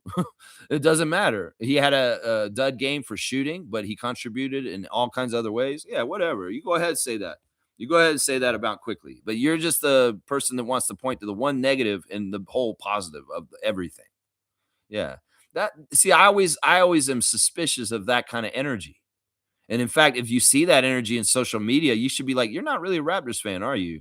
You're just coming in to pull apart the one little loose string of the win to kind of talk trash and try and gaslight and maybe even make people go in a negative direction about a positive thing like winning. I think like that in some ways, Raptors Nation can be manipulated by this. And they'd be like, yeah, he's right. Quickly, why didn't you shoot so well? Dude, that's not what you should be focusing on. Don't listen to these assholes. Fucking look, we just won, man. We just beat the Pistons. Why are you thinking about Emmanuel Quickly's 1 for 12? Who cares? We fucking won. That's the right attitude. But there are people that will come in and be like, let's look at the worst thing that happened. There'll be people that hate us and they'll be like, let's find their box score. Ooh, oh, Quickly. It's got to be Quickly. Let's pile on Quickly, even though they won. I mean, that's the action. I feel like what it is. Seriously. And if you think you are a Raptors fan and you're helping the team by coming to tell them Quickly sucks and all this kind of stuff, no, you're not. You're not helping anything. That doesn't help anything. It's like, oh, because you can read a box score and it says 1 for 12 next to Quickly's name, that you're science lab and you're the microscope and you're the scientist that's going to figure this all out for the Raptors. No, you're not. Listen, they can look at the box score just like you can. They can see what happened. In some ways, are they getting all upset at Quickly? No, because they won as a team and they lose as a team, and Quickly's on the team and they won. And that's what it is right there. Yeah, yeah. Isaac's got RJ on blast. I love that. Mr. Roger Raymond is in the house, a great supporter of this channel. Great to see you, Roger. I know you're having a great morning this Monday. Good day, Raptors freaks. Lex, you now bring the team much energy and good luck when you go to games. I don't even know if it's me. I think it's Adriana. Seriously. I don't know what it is, man. She went on Friday and yesterday with me. She didn't go. I didn't go on Friday. She went by herself. She went with her niece on Friday and her friend Wendy. And then I went with her yesterday. And she went to both these last two games. So she's the common factor. I mean, I went to a game earlier this season with my dad against the Celtics, and we lost that game. That's the only game I went to this year of the Raptors that we lost. But in some ways, Adriana didn't go to that game. And every other game I went to this season, I went with Adriana. We won. Yeah, there was one game that we went to for 905 that they lost. But partly that was because all the two ways had just been snatched up. As far as Olivier Sarr, Julian Reese, and David Roddy wasn't back yet from Team USA. And we were short-staffed, and we went and saw a 905 loss at center court. And really a match that we were overmatched. It was a tough series right there. It was Greensboro Swarm, I believe. Yeah. Yeah. But really good record overall for going for games. But I do like to think that I do bring some energy. I don't know about the luck, though. Adriana might be the luck. Because, man, she brings that luck, man. It's really, really awesome to see you, Roger. Trevor's saying, who was that player Shed take the ball away from last night? I don't know. Was that Javonte Green? I don't remember exactly. But, man, that was a masterful grab. And I mean, I want to give credit to the NBA. You know, in the past, some of those plays, even if they were just like quick and violent, kind of grabbing the ball like this, they'd call a foul just because of the energy. But they're not doing that this year. They really are giving more teeth to defenses in the NBA this year. And I like that because there was way too much lopsided to offense in the 2010s. Honestly, this league was getting soft because they were protecting players like quarterbacks in the NFL. And it was just like, well, is there allowed to have any physicality in the league? Are we allowed to have any defensive plays? You know, they're letting it happen now. And I love seeing good defense, good physical defense, And there's not always a foul just because people touched each other or bumped into each other. The more the NBA pivots into FIBA style refereeing with fouls, the better it is, honestly, in my opinion. So, that play that Shed did to strip that ball on that block, that could have been a foul in the NBA like 5 or 6 years ago. But they said, "No, this is a clean defensive play," and they let it happen, you know? I love that about the trends that the NBA is going towards. That's a good trend. That's a good trend. Isaac saying, "I heard that it wasn't actually Jakob Poeltl playing yesterday, but it was Jim Carrey with a Jakob Poeltl mask." Well, that's Canadian content right there. And speaking of Canadian content, y'all, it's getting to be that time you might want to start your seeds. Yeah. You want to have a garden this year?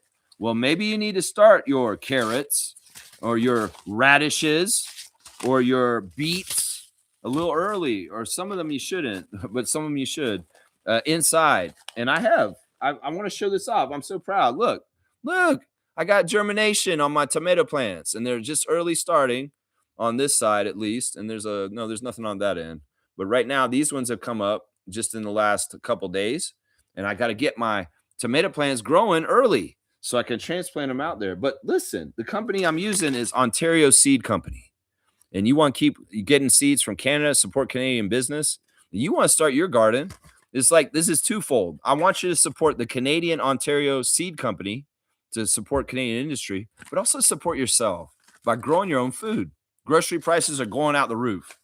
And honestly, we need to be more self-sufficient because the systems of our society may collapse to a certain degree because this devolving situation around the world globally, politically, and all kinds of stupid shit. So why not take it into your own hands and be more powerful for yourself by start growing your own lettuce? This is a really easy crop to start learning on. It comes out real fast. And this is something everybody likes to eat. And it's good and healthy for you. And if you grow it yourself, you know that you ain't spraying no pesticides and chemicals all over it like they do with mass agriculture. So yeah, take it in your own hands. Let's be more self-sufficient. And the Ontario Seed Company is the company I like to buy my seeds from. I've got a plethora of different seed packets here that I'm going to be putting in the ground and I'll be eating later. Lettuce, beans, carrots, radish, beet, peas, more peas. And the peas are like the peas in the pod inside here. I know, that's how it works. But yeah, seriously, y'all, the joy that I get just from seeing these little seedlings spouting up and germinating right now, I probably need to water them. They're looking a little flimsy. But yeah, the joy from that is amazing. And y'all can have that joy too in your lives.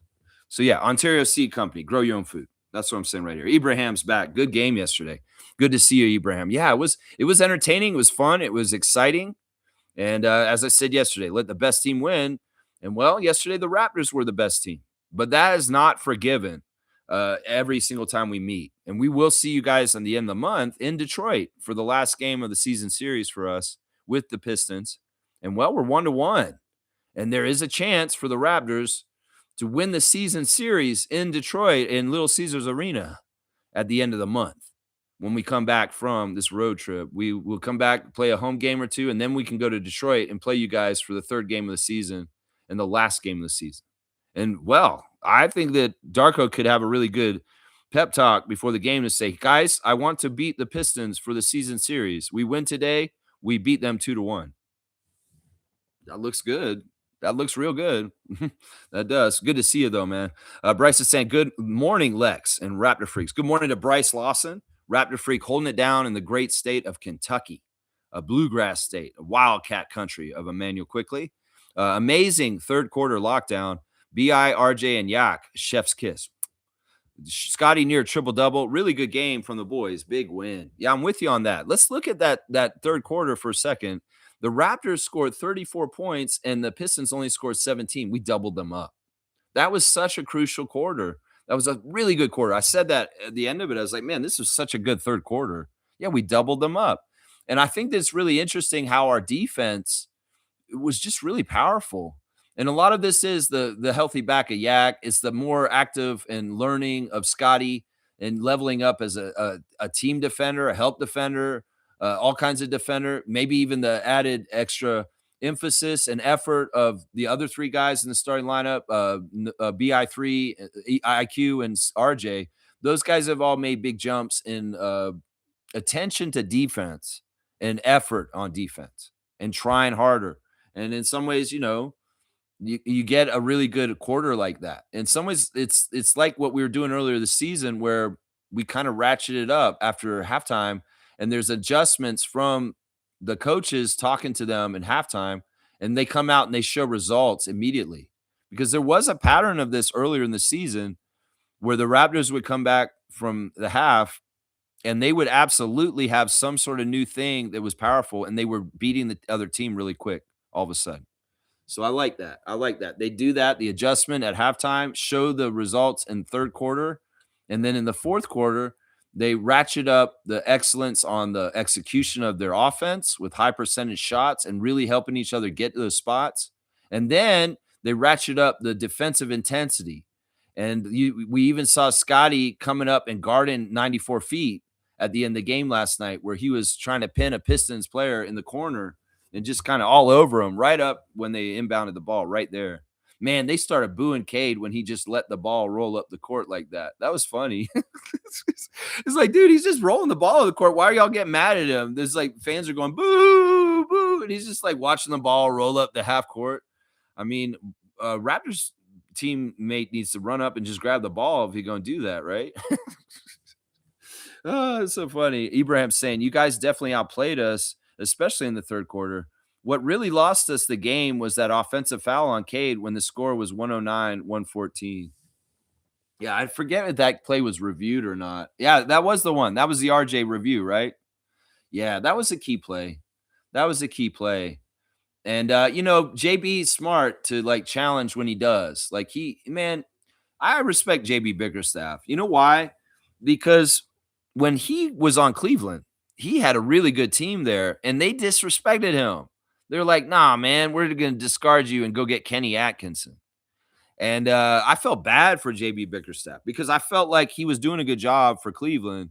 They didn't appreciate him. So I was happy that he landed on his feet and got a job with you guys.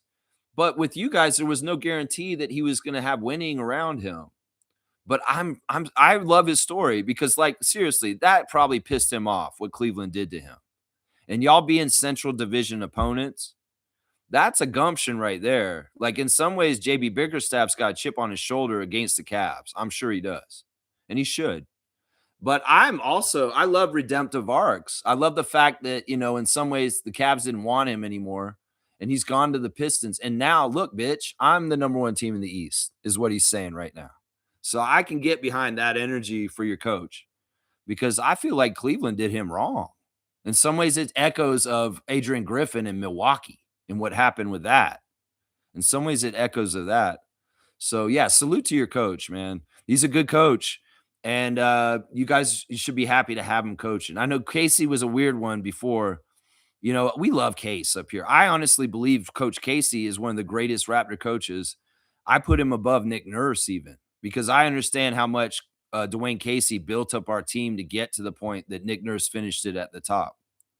And, Casey had a certain limit to what he could do to build you guys up. He's really good for the early years when you guys are just trying to get momentum from being so bad to get you out of the mud. And, he came in, y'all had some really bad seasons, but Casey's doing everything right. He has that pound the rock mentality of like, we established the culture, we established things right. This is going to eventually start going the right direction.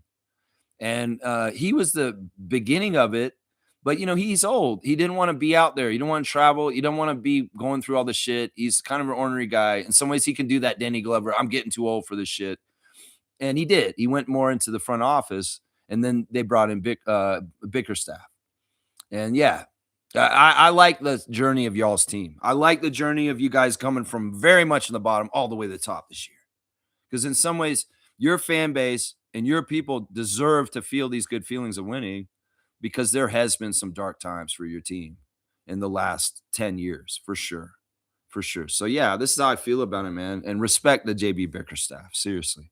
Respect to him. Fiercely saying it's official. Adriana is the good luck charm when she goes to Scotiabank Arena. She is. She really, really is, man. And she's so passionate about it now, man. She didn't know anything about the Raptors until she met me.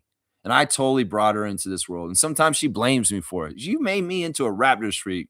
I'm sorry. Do you enjoy it? Is it fun? Yeah, I love it. It's great. So I'm not mad at you. Okay.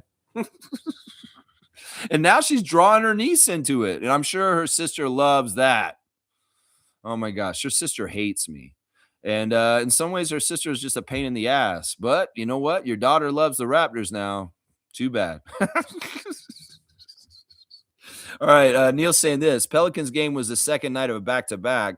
Don't give it more attention than that. Hang on, it jumped ahead. I want to make sure I don't miss this comment. It's Neil.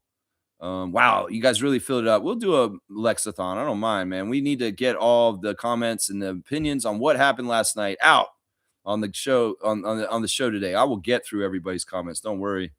Okay, yeah. Pelicans game was the second night of back to back. Don't give it more attention than it needs. Develop a good strategy for back to back. Have guys that didn't play the first night ready to play on the second night. Yeah, but that was a low point for the season, Neil. Don't get it twisted. We're so precariously between the play in and the playoff. And I say the Hornets. I don't know why. It's New Orleans Pelicans, Lex. They are not a good team. They don't have a good record. They're not in playoffs. They do play better recently, and they are getting some things together, and they're dangerous. But we should be taking care of business against the teams with the bad records, and we couldn't afford to lose that game. Plus, you add in that whole ugly incident with DeJounte Murray, and we were spiraling after Wednesday night. Sure, we played the Rockets the night before, and that was a tough game in Houston. And then we came and played the Pelicans too and lost that one too. I mean, I get your point, and I think it's fair. I think it's fair to a degree, but also don't poo-poo just how bad it was after New Orleans, because that was bad. You know it was bad. We had everything to doubt about the Raptors and who they were and what they were made of. And, well, we needed Phoenix to see who they really were again. So it was bad. It was bad, man. Jimmy's saying this. I love seeing RJ and Barnes on the bench after the game soaking in the W. Now, Scotty looked like he took a bunch of abuse last night. Like right at the end of the game, he fell flat on his back on the floor, and he was hurting. And then we also saw him kind of limping with his leg, like he'd landed gingerly on it on one play, and he was limping, like walking like this, kind of up the court for a little bit for a second. But man, this dude. First of all, Scotty is the least soft player. Like he's one of the toughest players in this league because he's playing hurt all the time. And it's not an option for him to sit out. I mean, the other day he played with a crazy fever in the Phoenix game, and he probably shouldn't have played in that game, but he played and he did help us get it out of the mud and help us get back on the winning side of things. So, man, if there's one guy on our team that I trust is like he's going to be out there if he can be out there, it's Scotty, because he's shown this consistently for the last few years that if he's slightly hurt, if he has nagging injuries, like last year, he had the problem with his thumbs and he never complained about it. He never really let on to it, but that was why he was missing his threes. You know, he's not trying to miss games, and he will show up even if he's messed up and he's not right. And it's kind of scary how much he got banged up yesterday. I know, like a lot of y'all said in the Discord chat last night while I was at the game, you hold your breath when you see Scotty limping or hobbling or stuff like that. There was one point where Scotty came to the bench in the second half, and I said, oh, he's bouched, because he was so tired. And I'm alluding to that Boucher moment where he just crashed on the bench and went like this. This is like Scotty laying it all on the court and leaving it all on the court, whether it's the physicality and taking the hits or the energy is expended and he's just crashing out on the bench. At the end of the game, RJ came over and had his arm around him, and he's just like, man, you did it, bro. You fought through it all. You fought through the physicality. You fought through the adversity, and we beat the Pistons, guy. We beat the Pistons. That's what I think that conversation was. Because, yeah, Scotty was on his last leg at the end of the game, literally, and he had to crash out after the game and just sit there and just like, whoa. Is it over? It's a little bit like that, man. Roger Raymond saying, I lost my voice at the last OKC Raptors game. Yeah. Well, that's what I'm saying. You're a good fan if you've lost your voice to a degree, because that means you put in your effort. I mean, like I just said, Scotty's crashing out, He's putting his body on the line. Let's put our voices on the line, Raptors fans. Come on now. Be like Lex. Come to the game and get loud like me. Please do it like me. Come on now. Jimmy saying RJ puts on for the city. Hell, the whole damn country. So happy to have him in Toronto. There's no doubt the allegiance and how he feels about this team. Every single player that's American that comes to the Raptors, you have to kind of guess, are they just playing us? Will they screw us over like Chris Bosh? Were they going to do this? Like, is this going to be a Vince Carter at someday? I don't ever worry about this with RJ because there's no factor of this. He's home. It's not like he's going to say like Kawhi, I got to go home. Uncle Dennis told me to go home. Okay. If Uncle Dennis of RJ says you got to go home, well, he's home. This is part of the reason why there's security and understanding of like, he's with us. He's truly with us. And it's beyond that loyalty. It's also, he's quality control on this team. That's part of the reason why we figured out he's the enforcer right now. Is Serge Ibaka and Charles Oakley before. RJ Barrett is the Raptors enforcer for standing on business. Yeah, he wasn't on the court when DeJounte did that, but if he had been, he would have gotten in his face. So I think the questions of who's our guy on our team that's going to be that Serge Ibaka or that Charles Oakley enforcer role, it's RJ Barrett. And in some ways, he's standing on it because he's standing on it for our country. Yeah. And then that's the way that energy can be the most pure and true to it is like, look, you want to disrespect the Canadian team. I'm the Canadian guy on the Canadian team, and I'm standing for the Maple Leaf. There's no doubts of this, right? That's good insurance. That's good security to not doubt the players' intentions and their heart and where it lies, right? Right? That's what I say. That's priceless in some ways. And for a team like Toronto, that, the best player in the league that was Canadian ever was Steve Nash, and very few guys like Rick Fox and Jamal McGlure and Todd McCullough. But there weren't a lot of Canadians in this league, and let alone enough Canadians around the league to actually have a player that's of the talent level like RJ Barrett that actually has the ability to stand for our team like this. Yeah, Anthony Bennett wasn't good enough to do this. Tristan Thompson, meanwhile, he's trying to destroy us from the Cavaliers side in a turncoat way. No, we got a real one in RJ. And I'm proud of Canada as a nation to grow in basketball roots, to be able to plant the tree and grow the Rowan Barrett Jr. tree to get to this point and have it mature and fruiting like it is on the Raptors roster right now. Yeah, this is more to come. SGA, yeah, he's going to bring more like this, right? There's going to be more great Canadians in basketball going forward from now on. And that's a fantastic thing. Kespra is here, the fact checker. Good to see my friend Kespra. Raptors are like the Mario Kart. Blue Horning Shell, always getting after the leading teams of the conference. Laugh out loud. No, we don't have a good track record with this. We have 2 games where we went above and beyond and beat Oklahoma City in Oklahoma, and we beat the Pistons yesterday. But most of the teams at the top of the league we have not beaten. And in some ways, we still have receipts to give back against Boston and New York for sure, but other teams too that we need to circle back and beat. In fact, I would say we need to circle back and beat New Orleans Pelicans when they come to Toronto and we play them after this West Coast road trip, because I ain't trying to get swept by the Pelicans this season. So yeah, there's a lot of receipts and there's a lot of top teams that we have not proven against yet that we need to get them on the last chances we got by the end of the season. And we will get another chance at the Knicks. And I want to see us beat them. Stargate saying, I don't care what anyone says. 18 rebounds is 18 rebounds. That's right. It is 18 rebounds, and that helps you win. G saying, this team has taught many what patience is a virtue means. The ability to wait calmly without getting frustrated, angry, or anxious. Good things often take time. Staying calm and steady leads to wins.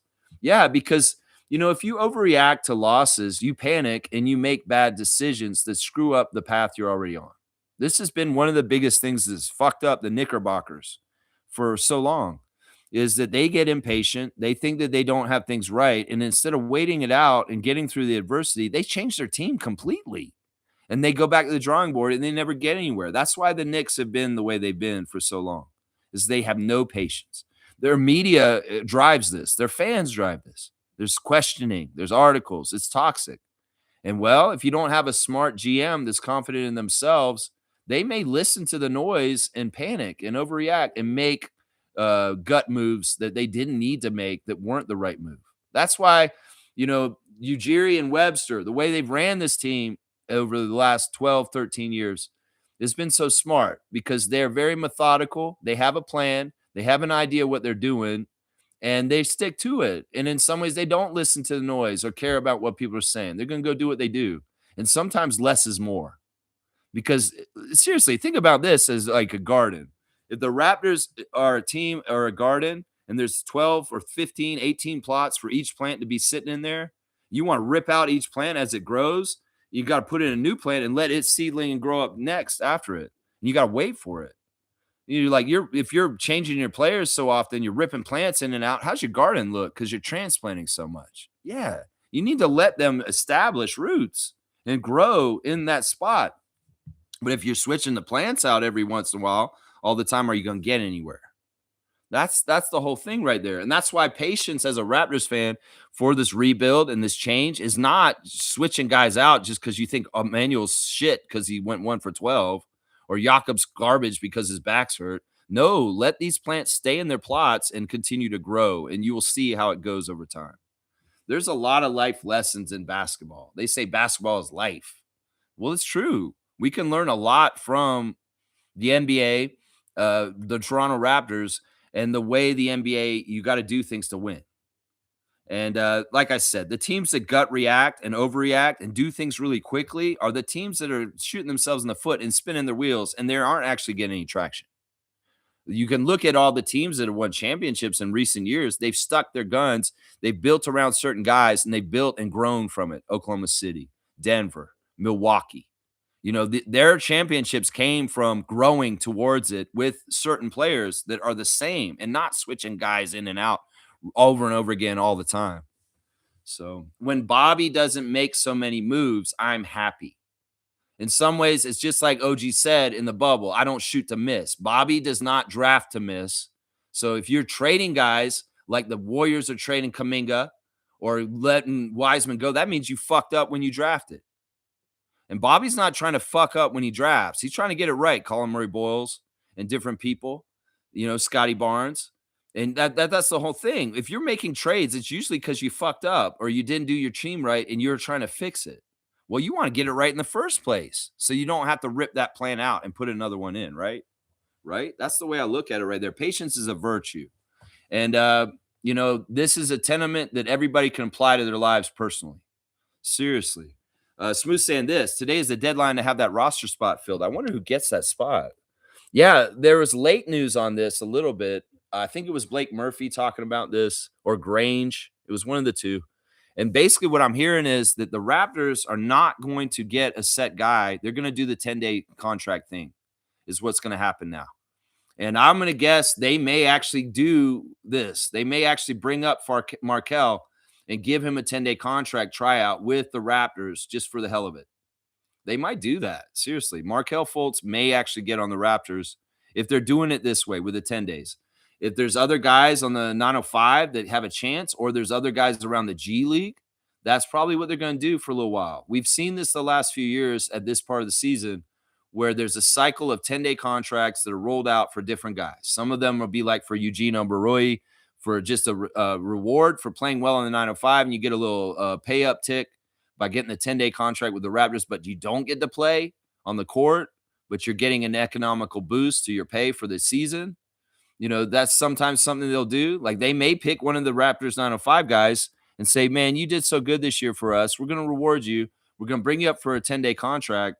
You're going to get that money, but we're not going to play you. You're not going to get to come up there. Because we're full. We're doing what we're trying to do in the playoff run, but you'll get that extra money. That could be happening. We could see Markelle Fultz come up in this scenario. I'm surprised they didn't do anything yesterday, and hopefully they will do something today. But that's what I'm hearing. The latest is that it's going to be a series of 10-day contracts on that open roster spot for maybe a couple weeks or maybe a few weeks, maybe for the rest of the season. I don't know. We'll just have to see. Trevor's saying this, NBA to hold a vote next week for expansion teams in Las Vegas and Seattle for the 2028 and 2029 season. Well, that's probably likely. This has been the premeditation for like 5-6 years now that the expansion will be to Seattle and Las Vegas.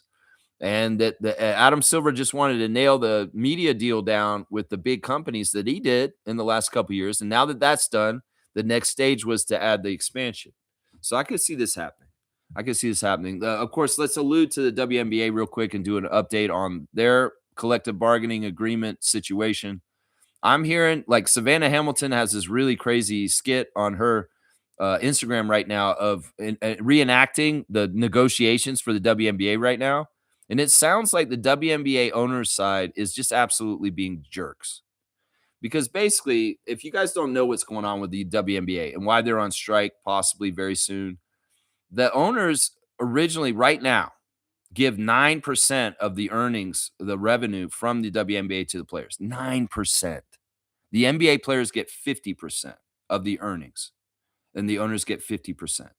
In the WNBA, it's been 9% is what the women that play the sport get of the earnings.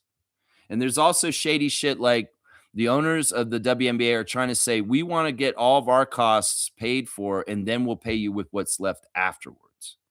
In some ways, I'm hearing also that the WNBA ownership is not giving the true numbers of the revenue of the league to the women, the players, so that they can know what's a fair price. They're being stingy, like Trump with his tax records, and saying, well, we're not going to exactly show you the books of what the WNBA is earning right now. We're just going to tell you that we're not making enough. We need to be subsidized and all this other bullshit. Well, why don't you show us the books? Why don't you show us what we're doing?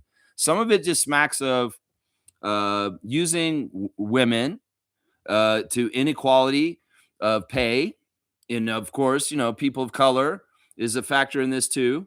And that they're just taking advantage of them and they are not willing to give them a share. It's not that the WNBA players want a whole lot. They want 26%. They want to go from 9% to 26%. And they're not even asking for 50 like the NBA players. So the owners are absolutely greedy and they're not close to getting this done. And, the other factor that makes this so fucked up is that merchandise and the TV deals for the WNBA have risen. They're making tons of money, but they don't want to pay the players at all. The other thing is they just added 2 expansion teams, the Tempo and the Portland Fire. Well, we heard that they have to pay huge prices to just join the league. Like it's like crazy. It's like $40 million or something like that. Well, there's a huge amount of profit for the WNBA. They're probably not reporting, and the owners are just pocketing. It's a very greedy situation, and the owners are absolutely wrong in this situation. I mean, if you hear the percentage points that I'm talking about right here, that they're paying them 9% or 6% right now. That's how they've been operating already. And all the players are saying is like the money's going up. We want 26%. They're not even asking for something reasonable. They don't even want to give them 26%. So yeah, that's just a little update on that. They're not getting closer. It's really looking like there's a work stoppage and that the WNBA season is not going to start on time. And the Toronto Temple will not get their debut and all their stuff on time in the schedule that they want. And in some ways, that's really hurtful to the 2 new franchises because we spend a lot of money to get things set up. Now, Larry Tannenbaum has very deep pockets, and maybe it won't matter for the Tempo, but it's a pain in the ass. If you're going to get everything set up and spend money on materials and advertising and all kinds of stuff, and then it's not going to happen because of work stoppage, especially because it's a brand new thing and everybody's anticipating it. You want to jump on it while it's hot and really get that steam rolling with the new team. And it's going to be confusing and weird because we're telling them this is when the games are going to start, but this may get all pushed back or may not even happen this season. Where this whole summer, there's no WNBA, and we're going to be waiting for the Toronto Temple to come around next year. Wait another whole year. And we've been waiting a long time. We've had this team for 2 years now, and they have not started yet. It's tough. It's tough. Shaq Lindsay saying RJ is the heart and soul of this team. He's quality control, and he is exactly what you just said. That's right. If any of his teammates are not totally fucking with Toronto and Canada, RJ's probably calling them out. AJ Lawson's got the younger guys singing "Oh Canada" in the hallway on an open gym episode. That's in some ways it's something like, if you have a guy from the city, if there's guys on the team like the expansion Raptors, let's think about those guys. Oliver Miller, Alvin Robertson, Damon Stoudemire, Carlos Rogers, Vincenzo Esposito, all these guys, they had no connection to Toronto. They could have came in and be like, yeah, we're on this weird team with new jerseys. And they didn't really take being a Raptor exactly seriously like the modern Raptors do. It's like, yeah, we're on an expansion team. Yeah, we're just having fun. Coach Malone's yelling at them, trying to get them to do stuff like Bobby Knight. But they're kind of like, yeah, we're just like a novelty. We're not really totally taking our team totally seriously because, we're new and we're just thrown together and it's Canada. And I don't really understand Canada. It's all new. There's a whole part of that. And in some ways, the maturity of our franchise to get to this point, 31 years in, where we've got a hometown hero that's holding down the respect for our team from within. Because, see, look, RJ Barrett brings a different kind of respect for the Toronto Raptors from within than Vince Carter does. In some ways, you could say on the down low, Vince Carter didn't totally ever totally respect Canada or Toronto correctly. You can make that argument. But with RJ, you don't have that worry. You don't have that worry at all, is what I'm saying. Let's see. And yeah, he has been very consistent, Shaq Lindsay. He's been very, very consistent. G saying this: two expansion teams at once will destroy teams. They will only be able to play a certain amount of players. What do you mean? It's going to destroy the league teams or those two teams that are coming in? I mean, the NBA has successfully added two expansion teams and cycles many times. You can think about the Heat and the Hornets coming in, the Magic and the Timberwolves coming in together, the Raptors and the Grizzlies coming in together. So they'll probably just do what they've always done. I worry more about an expansion in the WNBA. That's a little bit more tenuous and tough to deal with. The markets of Seattle and Las Vegas are strong, and they're crying out for this, and it's going to go fine. I'm not worried about this for them. I'm more worried for the G League and our tempo. I'm more worried. I mean, not the G League, the WNBA and our tempo. G saying Mamu and CMB modeling Raptors gear on Raptors Instagram. Yeah, I wish CMB would post more Raptors stuff. I'm a little worried about him. He's showing a little bit of signs of weird stuff, like, he doesn't want to be on our team. And I don't like that. Colin, you better figure out what you're trying to do. If you're trying to get a quick exit out of the Raptors just as a rookie already, man, what the fuck, bro? Seriously, man. Have some gratitude is what I'm going to say to Colin Murray-Boyles right now. All right, yeah, let me see. There is Instagram stories I wanted to do. First of all, last night after the game, Manuel went 1 for 12, but where did he go after the game, guys? He went to church. He did, seriously. He went straight to church and he did a late service after the Raptors game last night. And he's saying God has been amazing. That's what he's saying. The man shot 112. He's not in his head. He's going to worship. And he's at church last night after the game on Sunday evening. So, hey, I mean, that's something right there. There's Jacoby with the team photo and the guy saying, hi, Mom. I love that stuff. That's so good. Yeah, some really good highlights from last night on Matt Devlin's Instagram. Yeah, it's just good stuff. That's really the one I wanted to do was Emmanuel was at church last night after the game, just so y'all know. It's kind of interesting. All right, let's keep going. Smooth saying, just move Memphis and New Orleans to Las Vegas and Seattle. No need to expand. You're saying just take those franchises and move them out of those communities.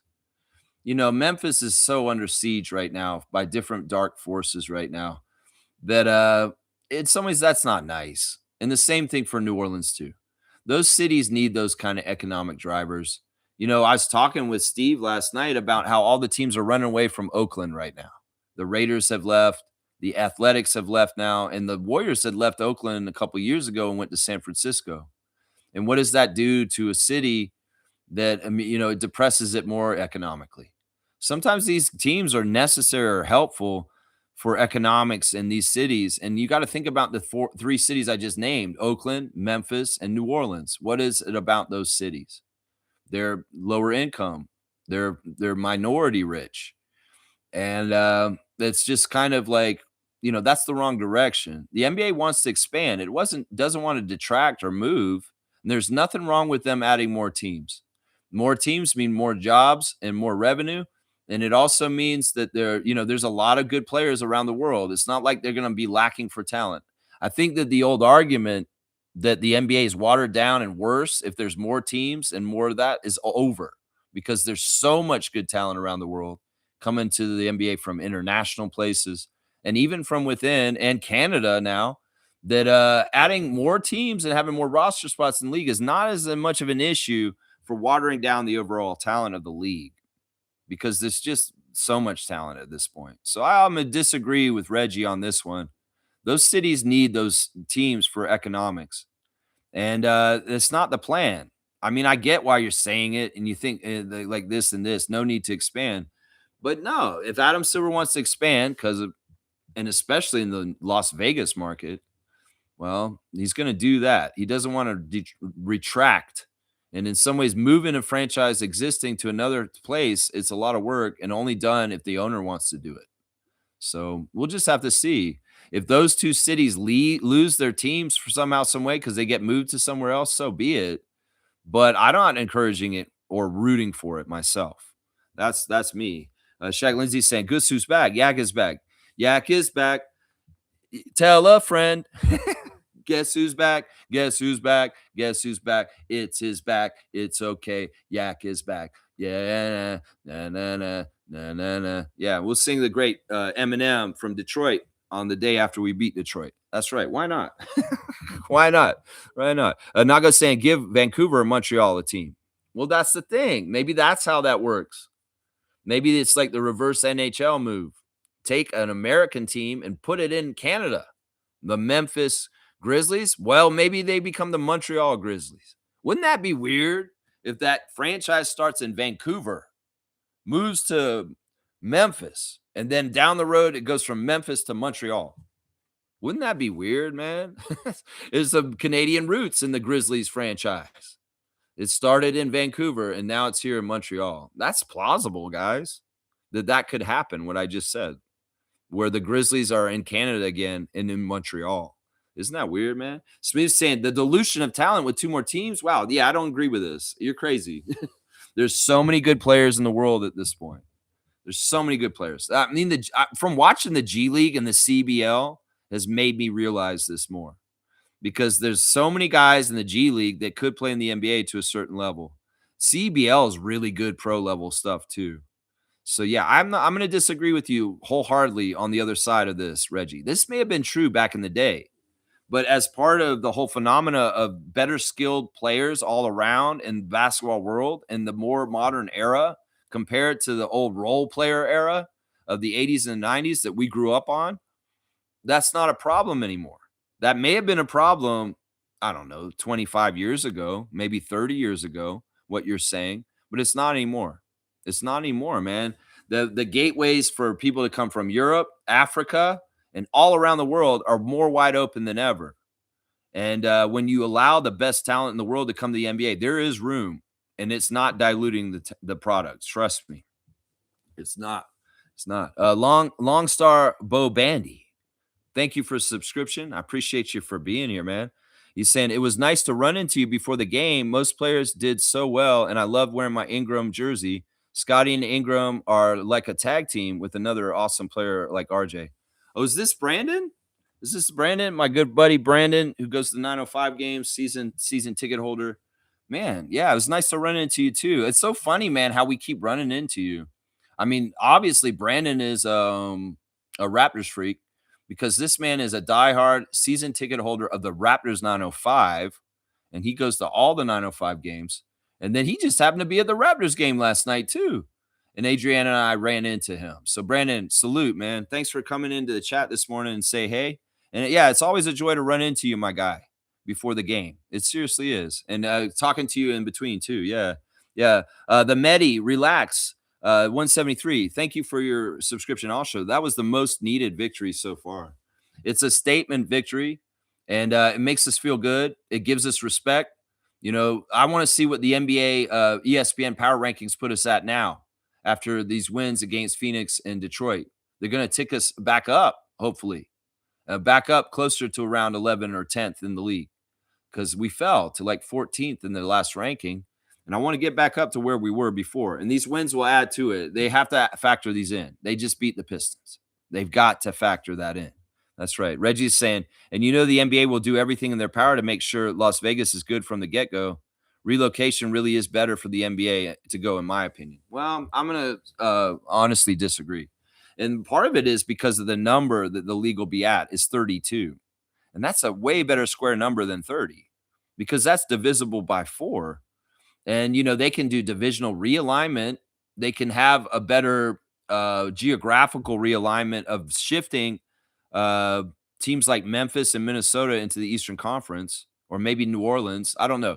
Those three teams, any of them can be shifted over, and Seattle and Las Vegas go into the Western Conference and displace two teams in the Eastern Conference. And all of a sudden, the Timberwolves are playing Milwaukee and Cleveland and Detroit in their division, and Memphis is more in the division with Atlanta, and it just makes more sense geographically. So I'd say that argument for that. And then also the fact that, look, this idea that some of y'all have come up with where all the teams make the playoffs would happen with a 32 team tournament, right? That's Final Four number bracket stuff, right? 32, 64, 32, 16, 8, 4, 2, 1, tournament right on up. So 32 is a great square number. Maybe 32 is the ceiling, though. And then maybe after that, you relocate to get to the other cities if you want to switch cities then. But 32 is a nice, good square number for a sports league. Very, very good. Yeah, Reggie and I, we can disagree. We do often, sometimes, but it's all in friendship and just differences of opinion. Difference of opinion. Stargate saying this: the Sportsnet broadcasters were super annoying yesterday with the amount of glazing they were doing on the Pistons players. At one point, I was wondering if this was a Raptors or a Pistons feed. Yeah, it's annoying. The equal time that Brad Fay and Danielle Michaud give to the other team and how they pump up and talk up. I'm sure they were talking Cade Cunningham like crazy last night. To an extent, it's very warranted because Cade is like that. I told Pistons fans yesterday, if SGA is not going to win the MVP this year, I'd like Cunningham to win it. I seriously would like him to win it. Either him or Wemby. You can't go wrong with that. But Wemby hasn't started and been totally healthy this whole year. And in some ways, I think Cade is the next guy because the record and what they've done in the East this year. That Cade Cunningham should be considered for NBA MVP. Seriously. Like, I think he's the next one up there. Yeah, it's annoying with them. I find them annoying anyway. I saw Grange and Michaud on courtside before the game doing their little interview, and I'm like, oh, I hate them. In some ways, I'm like so glad I'm not at home having to listen to them being in the arena. But no, I get confused about this sometimes too, my guy. Shere Khan's in the house. The MVP of Raptors tonight is here. I was at Real Sports yesterday and getting some food before the game with Adriana. I'm like, man, why did y'all renovate this place and change this? And now Raptors tonight just doesn't happen here anymore. It's annoying, man. I miss Raptors tonight so much, Shere Khan, and I know you do too. Good morning, Raptor Freak family. This last game clearly shows the Raptors can beat the best teams, the best East teams, with just the right combo of grit and effort. Imagine the defense with CMB back. Gonna take some time, some pressure off of Scotty and Jakob. Yeah.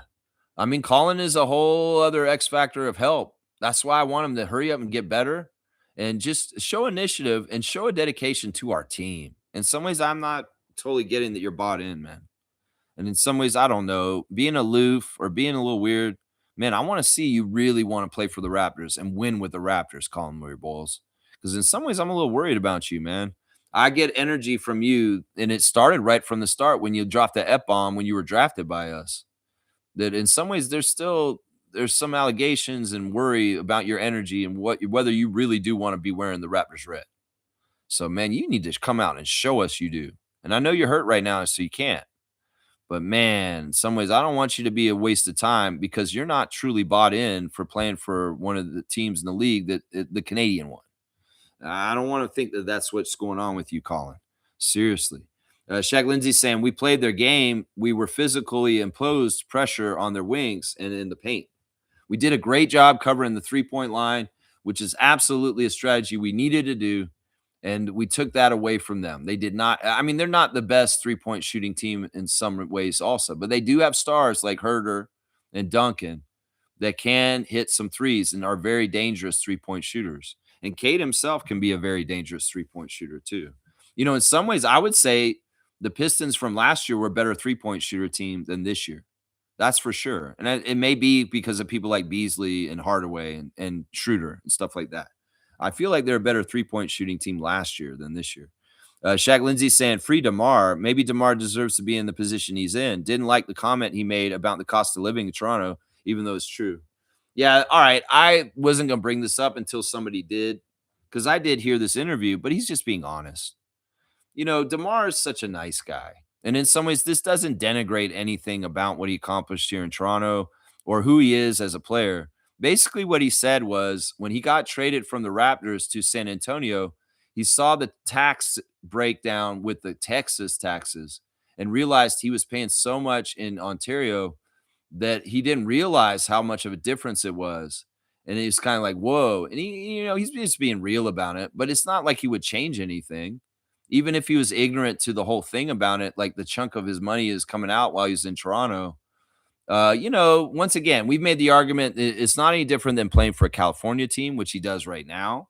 And he's probably paying crazy taxes playing for the Kings. It's not any different than playing for New York Knicks or Brooklyn Nets because the taxes in New York State are super high too. Same thing for Massachusetts and the Celtics. So, the whole thing about taxes in Canada, I think some of it's overblown because in some ways there are other teams that you have to pay a lot of taxes. Now, I'm not going to argue that Florida and Texas, which with their crazy backwards politics and stuff like that and being less taxes is probably better for players to be in certain ways, like when he did go to San Antonio. But, once again, it's hard for me to be mad at DeMar and that whole thing that he said, I mean, it's fair to say. And I think it's interesting that he didn't notice it until he left. In some ways, that points to the fact that DeMar DeRozan's first thing that he thinks about is not money. He cares about basketball. And it wasn't until after he left he realized, oh, wow, they're texting me like that. And now I'm here in San Antonio and I'm seeing these new paychecks. And I'm like, holy crap, this is crazy. Yeah, I mean, I get that. That's natural. But it's not like that changes how he feels about what the work and the accomplishments and the time and the energy he spent here on our team. That's none of that changes still. DeMar did something amazing yesterday. He scored 41 points in the victory for the Kings over the Jazz. And Precious had a really good game too. DeMar had 41 and Precious had 20. So 61 of the points from former Raptors. And it's just awesome thing. He passed Tim Duncan on the all-time scoring list, and he is the 18th most points in the history of the NBA. That's everybody, all time, forever, the whole entire league. He is the 18th most points. He's above people like Larry Bird and Tim Duncan. So DeMar DeRozan's a Hall of Famer, and he'll be a Toronto Raptors Hall of Famer because his best accomplishments and most of what he did was here in Toronto. And he'll be very glad to do that.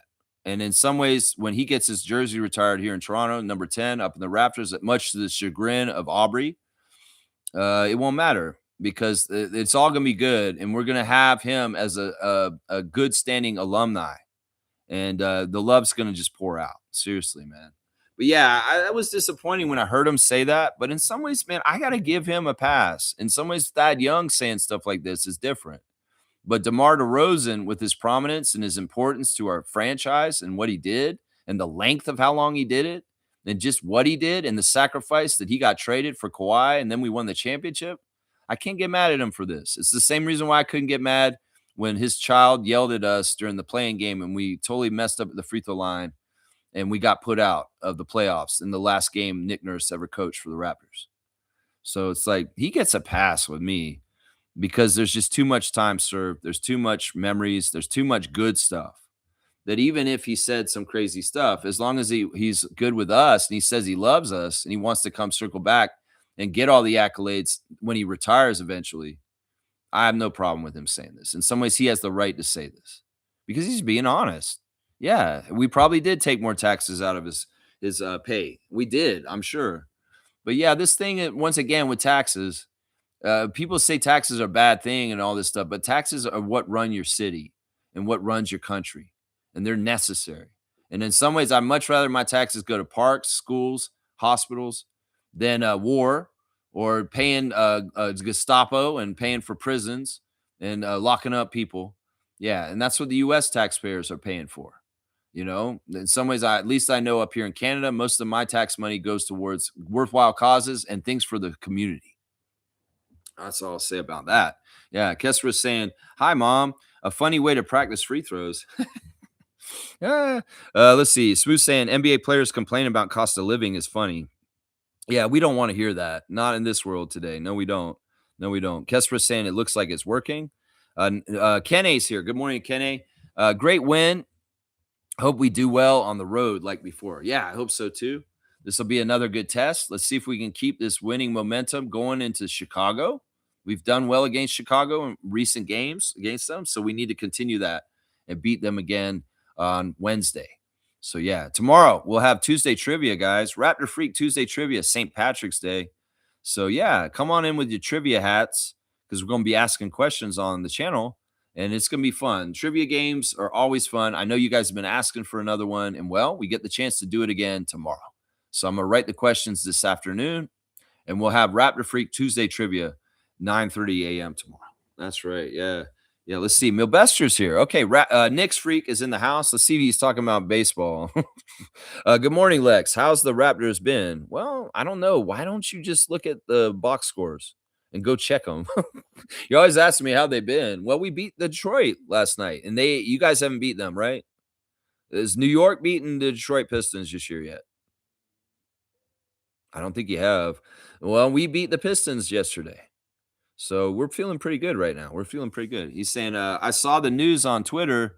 The NBA Board of Governors will vote March 24th or 25th on adding 2 new expansion teams. Finally got good. Okay, finally adding Seattle and Las Vegas expansion teams. And they're saying it's for the 28-29 season. That also means good news for my MLB as this leads to our league getting expansion as well. What? The MLB expands with the NBA? That doesn't make any sense to me. And Smooth saying sorry about the Dominican Republic, man. Did they lose in the World Baseball Classic? I don't even know who won that. I'm not paying attention. They had the gold medalists for Canada at the game last night. They got a standing ovation, guys. 2 young ladies that went to the Winter Olympics and got gold for Canada were at courtside wearing Raptors jerseys, and they put them up in front of everybody. Man, everybody in that crowd was clapping and standing up, very proud of our Canadian gold medalists that were at the Raptors game last night. And they did this before the game too. They did the thing where they do the anthems and they asked us to sing. And man, I sang as loud as I could. I didn't care if people heard me. I sang "O Canada" very, very loud at the game last night. And the other thing I did that was kind of good for luck was I wore my bench mob shirt, which is like Fred, Jakob, Delon, Pascal, CJ Miles, all in a row on the bench mob. And then over that shirt, I wore my long sleeve OVO Game 1 Finals with all the logos, that famous shirt that everybody's like, oh, somebody's selling it on eBay for $300. I wore some really lucky shirts yesterday. I wore the CJ Miles and the Jakob there, and I didn't realize CJ Miles was actually at the game last night taking tons of pictures as a photographer. And it's interesting what CJ said, guys, former Raptor CJ Miles. He said it's really weird to be in the arena as a photographer and to see the crowd because as players, we come in and play the game, we stay focused, and we don't want to really look at the crowd or do too much interacting with them and stuff like that. But as a photographer, I can come in and take pictures and look around the crowd and feel the energy and take it in a whole different perspective than when I was an active NBA player. And it's kind of cool the way he was describing. It's like, man, I noticed things about being in Scotiabank Arena last night and kind of the way the energy and the crowd works with the team and stuff that I never noticed as a player when I was active. And it's kind of really cool to have this perspective in this role as a photographer in the arena, trying to take pictures of the action, but also seeing and having the chance incognito to kind of understand a little bit more about how NBA energy works in an arena. I thought that was so cool. I was talking about that. And that's kind of weird. That makes sense. Like they're so focused and they got to do the game plan. They got to be locked in with the coach and their opponent and what they're trying to do that they're not really taking the whole scene in.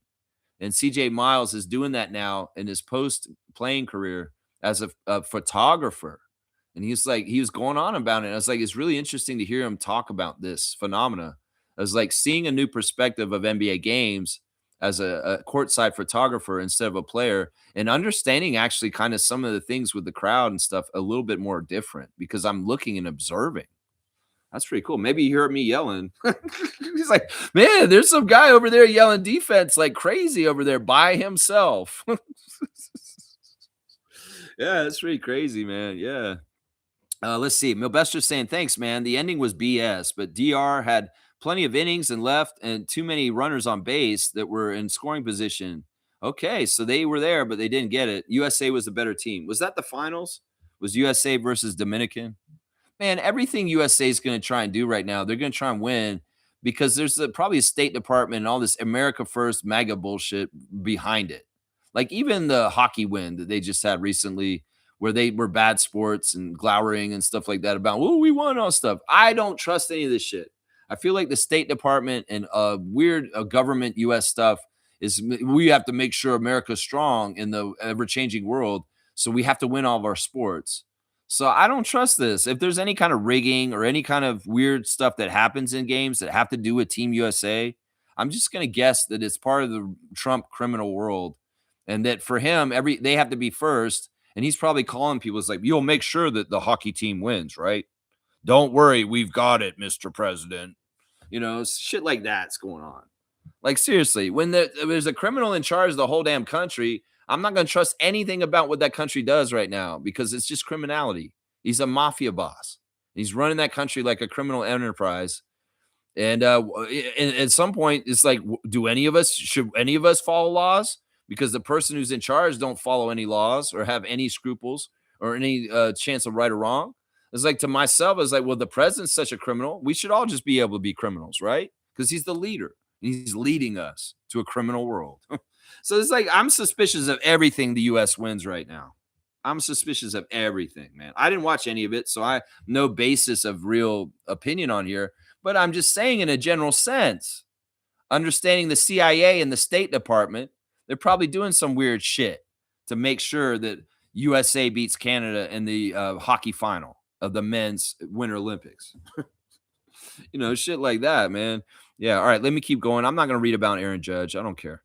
Smooth saying this: Milbester, Ernie Clement, Tyler Rogers, Blue Jays. No more baseball talk. We get in trouble. See, he knows what he's saying. It's not he get in trouble. It's just Milbester loves baseball so much. He loves the Knicks. He's not really a Raptors freak, but he is a regular on our channel. He's just got to follow the rules better, the content rules. Fiercely saying, all good, Lex. Thank you for the support on fantasy. I'll do my best to win a last matchup, but it was a fun experience. Seriously, if your championship was beating me this week, congratulations. Seriously. Getting the postseason is going to be tough. HC is going to be very, very difficult. Trust me. I tried to beat him a couple weeks ago. I could not. So if you can do something against him and a miracle happens, because in some ways you need to win and Nins has to lose also. And Nins is playing Logical Raptors fanatic, who's on autopilot and has like a really bad record. So if we're looking at the way it looks, it's looking like you're going to be the 9th seed and just outside the playoffs. But I would say you should be very proud of making up the ground and beating me yesterday. Seriously. Yeah. Yeah. Shaq Lindsay saying, you really love baseball, Milbester. Yeah, he does. He does. See. All right. Milbester, I don't know how much I'm going to humor you here. Japan and Korea lost in quarterfinals too. Yeah, I'm just going to skip this. I don't care. I don't care. And Stargate saying, thank God I have Milbester blocked. You get a dunk here, man. That's funny, Stargate. You made me laugh on that one. You're getting a dunk for that. He's just like, thank God I have the Knicks freak blocked because he's coming in with all this baseball talk. And this is not a baseball channel. We are not talking baseball here. Stargate, you got that Morris Peterson 24, my guy. You got that Morris Peterson. That's right. Let's see. Shaq Lindsay saying, I don't know if you love baseball or you love Lex to talk baseball with. I don't know. It's that. I told him, man, I don't know nothing about the baseball anymore. I barely know 3 Blue Jays. And they just went to the World Series. I am so tunnel focused on the Raptors. I have no brain RAM to calculate any MLB or Blue Jays stuff.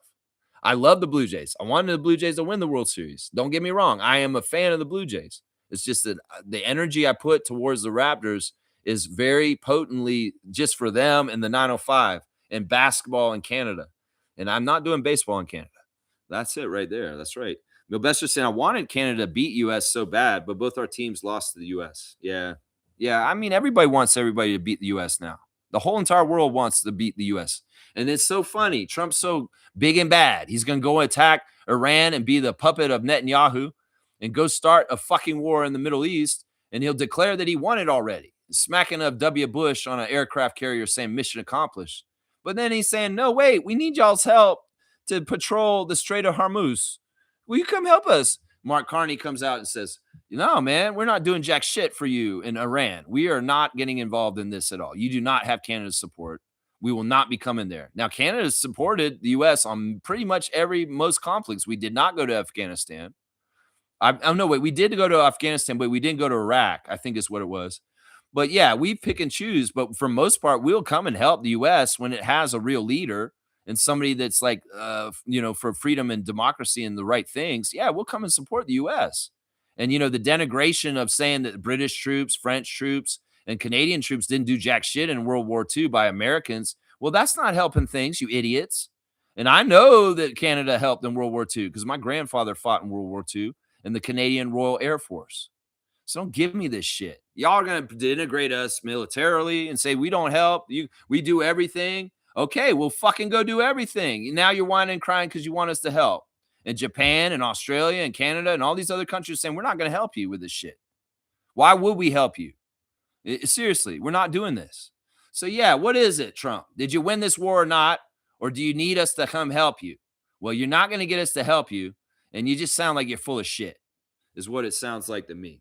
Yeah, it's kind of funny, man. Milbester saying Cat was pissed we lost. Okay, Cat, New York Nick Cat was pissed that Dominican didn't win. Yeah, well, he's Dominican, right? He's on Team Dominica for the basketball. That's right. G saying supply and demand, not a lot of quality big men you pay. People want it all ways. Exactly. And this gets back to my argument about Poeltl. Poeltl will be paid a little bit more than the average NBA player. You can't gauge his pay by a guard. This is the thing. It's like these are different quantities of the positions.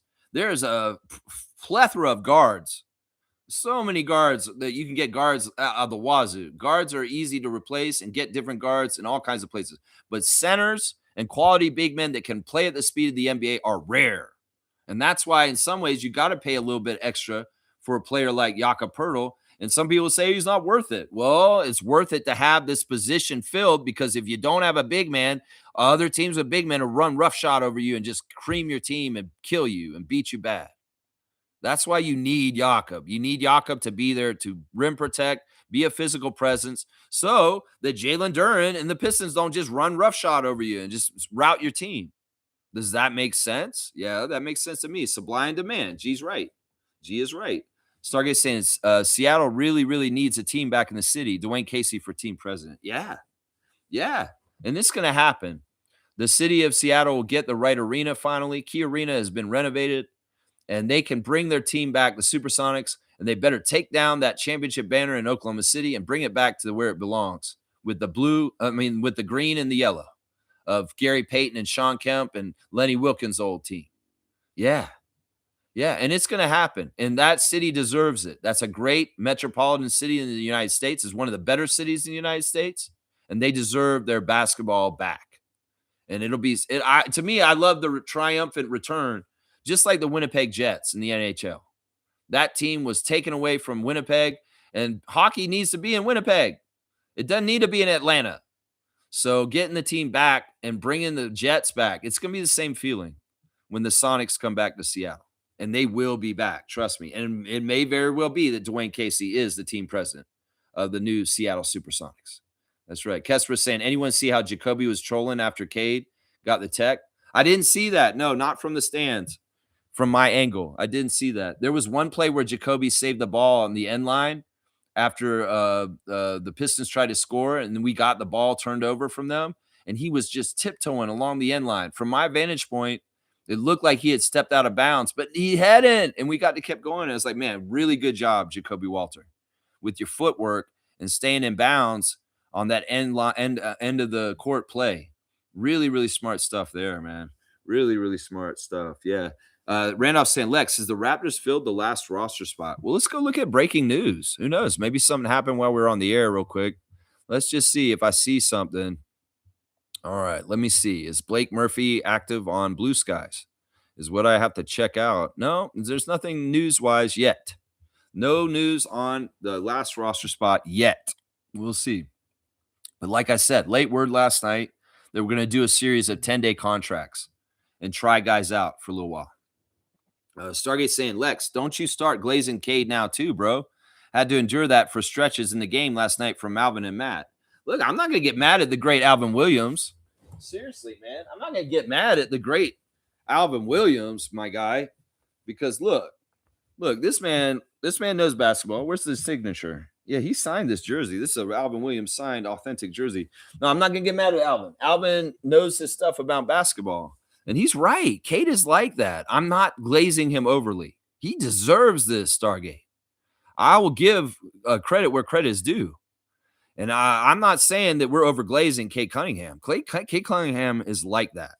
And in some ways, I have a proclivity to like him because of Scotty. He's one of Scotty's dudes. Him and Scotty went 25-0 in high school on Mount Verde. They're like that. So in some ways, it's like if it pleases Scotty for me to talk up his best friend more, and the whole thing, he's not a Celtic, he's not a Knick, he don't play in the Atlantic Division, I have no problem with it. You know, like I told the Pistons fans yesterday, I'm an old Pistons fan. I'm a Bad Boys fan. I saw a lady wearing an old Detroit Pistons Bad Boys shirt in the arena last night. I was like, yeah, that's a cool shirt. I remember those shirts, the black shirts with the skull and crossbone on the basketball, Bad Boys. You know, I come from that place. So in some ways, it's not the glazing. It's not really glazing. I know what you're mad about, and I agree with it because they've been doing this every game. They'll overtalk the opponent and all their strengths and give them equal time in the pregame shows with Brad Fay and his stupid shit. But, you know, I get that. But in the middle of the game, if Alvin's calling the game with Matt and he's talking up the opposition, rightfully so, Alvin's not going to do that unless, I mean, sometimes he's annoying with the Villanova connection with New York. He can be annoying with that because he does glaze Jalen Brunson and Josh Hart and those Villanova guys because he's a Villanova guy himself. And that can be annoying. That can be annoying. But that's the only instance where I get mad at Alvin for this. In some ways, I say, look, get mad at Brad Fay and Danielle Michaud and Michael Grange at the beginning of the game if they're glazing them in our pregame and hyping up the game that way. But don't get mad at Alvin in the middle of the game if he's commentating on the game and just kind of pointing out, wow, Cade's doing this, Cade's doing that. He's got 30 and he's got this and assists. You know, that's warranted. That is part of calling the game and what you're seeing, because that's true what Cade did. He was very powerful yesterday. And he went on little runs. And Brandon brought that up in the postgame. He's like, yeah, a couple times Cade got going and got a couple runs, and we had to rein him in, is basically what Ingram was saying. So I think there's different levels of glazing. In some ways, we're not glazing him to hype up the game as promoting the game as the NBA product, like the Sportsnet pregame show. Alvin is calling the game as he sees it. And if he sees the action out there, he has to call it what he sees. And I saw the same thing. I was in the crowd, maybe to your point, glazing him, like sitting there. I'm like, wow, Cade's so good, man. I was saying shit like that during the game to Adriana. So I think this is just being honest. Now, certain things, you don't want them glazing Jason Tatum and Jaylen Brown like they do, like Brad Fay does as a closet Celtics fan in our pregame show for the Raptors. And I know Brad Fay's a closet Celtics fans guy. Seriously, I know Brad Fay's favorite team is the Celtics, and he is the host of the Raptors pregame show. And it's messed up. It shouldn't be that way. So those are the glazings that I get pissed off about. But if they're going to glaze Cade Cunningham, a guy who's on a team that came from the bottom of the league to get to this point, and he went through it with them, I appreciate that. In some ways, it's a testament to Cade being on a really shitty team with the worst record in the league and coming up and getting the best record in the East. That's worthy of praise. So, I mean, there's different lines, and I get what you're saying. The general action of the Sportsnet crew, given equal time of glazing the other team, the opponent, is annoying. And I'm with you on that. Yeah, Raptors Champs is saying, good morning, Raptors Freaks and Champs. Didn't I say they're going to win, Lex? Great game.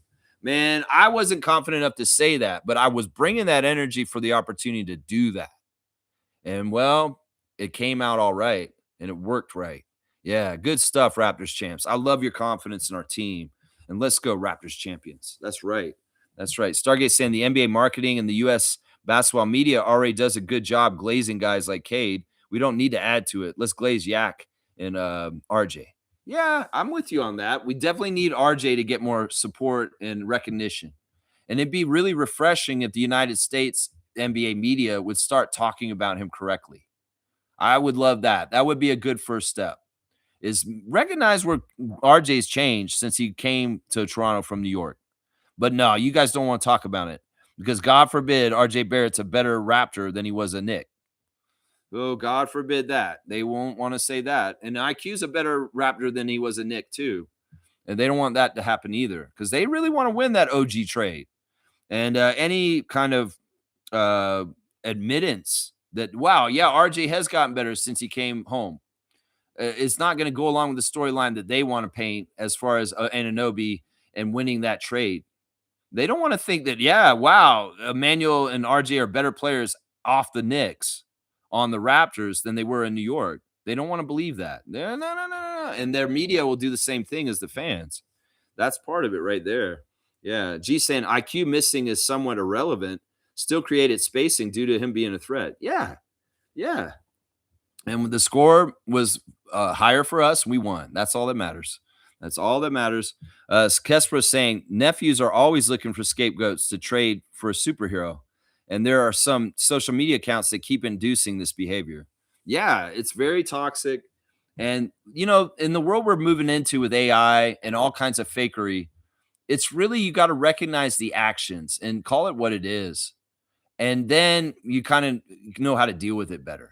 If you're ignorant to it and you're pliable and just easily like manipulated, you will get fucked up by this shit. So critical thinking more than ever right now, whether it's an image or something you see, whether it's somebody's take, whether it's anything. The news can be very like you need to look into and see if it's actually true at this point. So yeah, think for yourselves, use your critical thinking skills. And don't just buy into opinions from social media about Raptors stuff just because you think it's this or this. No, use your own mind and look for yourself. That's the best way to do it right there.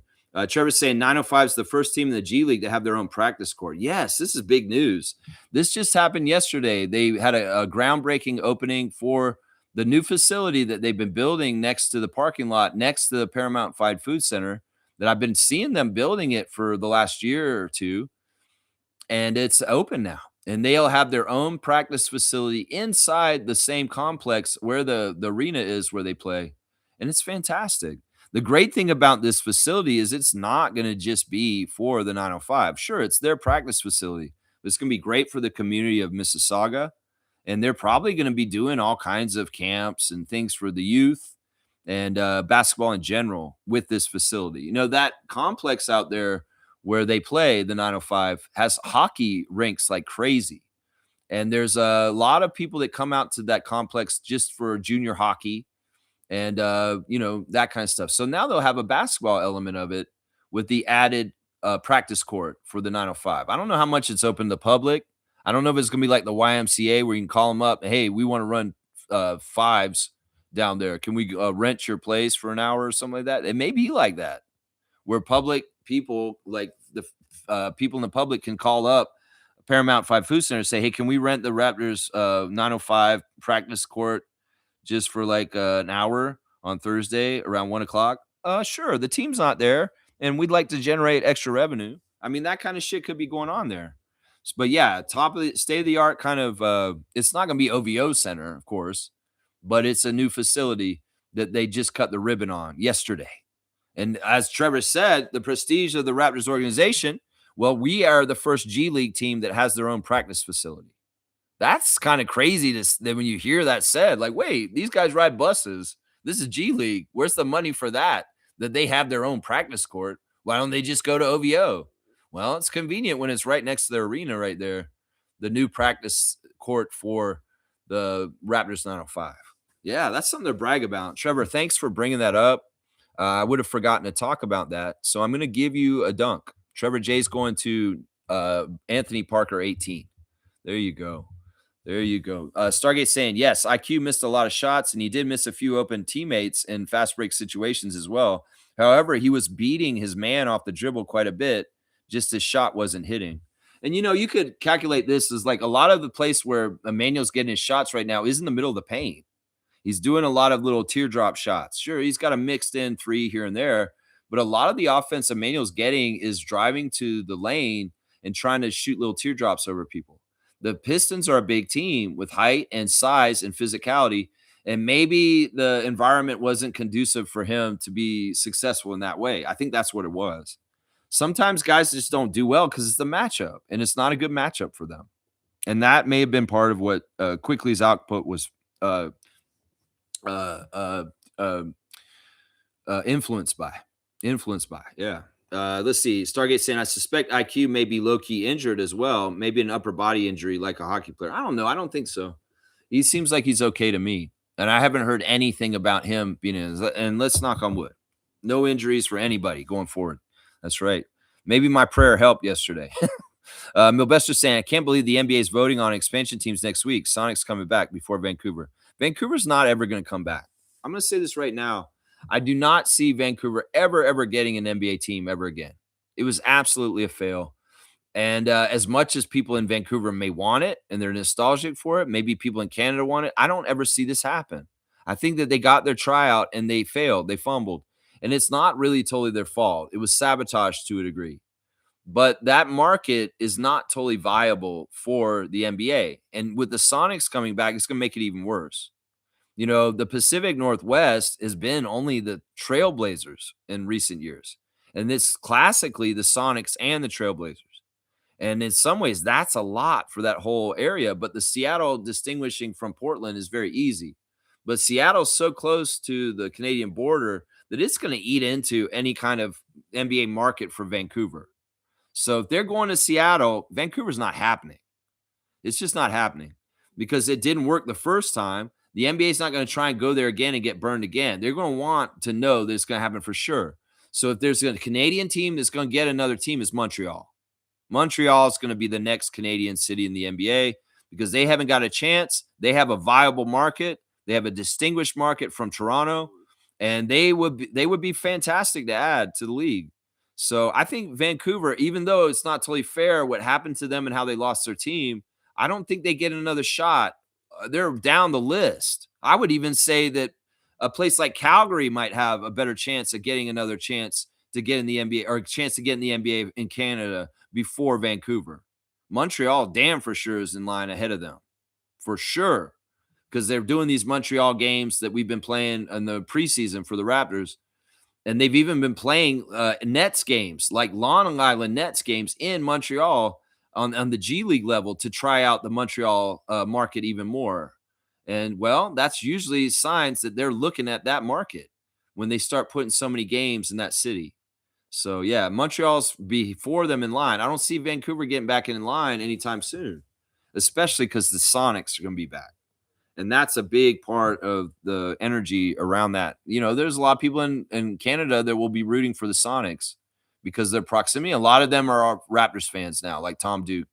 And they'll just be like, nah, man, I'm not going against the Raptors. In some ways, it's like, that's my team now. They're Canada's team. They're all across the country. See, that's part of what they got to think about there. Yeah. Yeah. Let's see.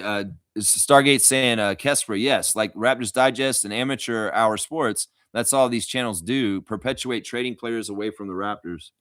Yeah, like sometimes we've wondered about some of these channels, whether they're like being paid to do this kind of shit just to fuck with the whole thing. Like Penn State basketball, he's number one for this. I don't think that dude's a legitimate channel for what he's portraying himself as. I think that dude's getting paid by somebody out there just to cause confusion and talk a lot of bullshit. Seriously. Seriously, I get that feeling from him. Look at Fiercey. She loves my vegetables. Yeah, I'm so proud of my little plant babies. Little plant babies. We'll have to see. I wish the whole thing was full of them, but we got the first start of it. We got the first start of it. I got lots of time because it's not really time yet for the spring planting yet. Kareem Thomas is back in the chat, our 3-time dunk champion. How are you doing today, sir? As long as Yak's back is back, the Raptors are back. No back-to-backs. When Colin Murray comes back, we back, baby. Okay. And are you back is what I'm going to ask because this man gave up my channel for Lent. And in some ways, it's like, all right, Kareem, are you coming back now? Is Lent over yet? Are you allowed to be in the chat with us? How far are you behind Isaac on the dunk charts? We got to see here. All right, you're at Patrick Patterson, 54, my guy. It was Pat's birthday yesterday, and you got his number now, 54 dunks for Kareem Thomas because he's back.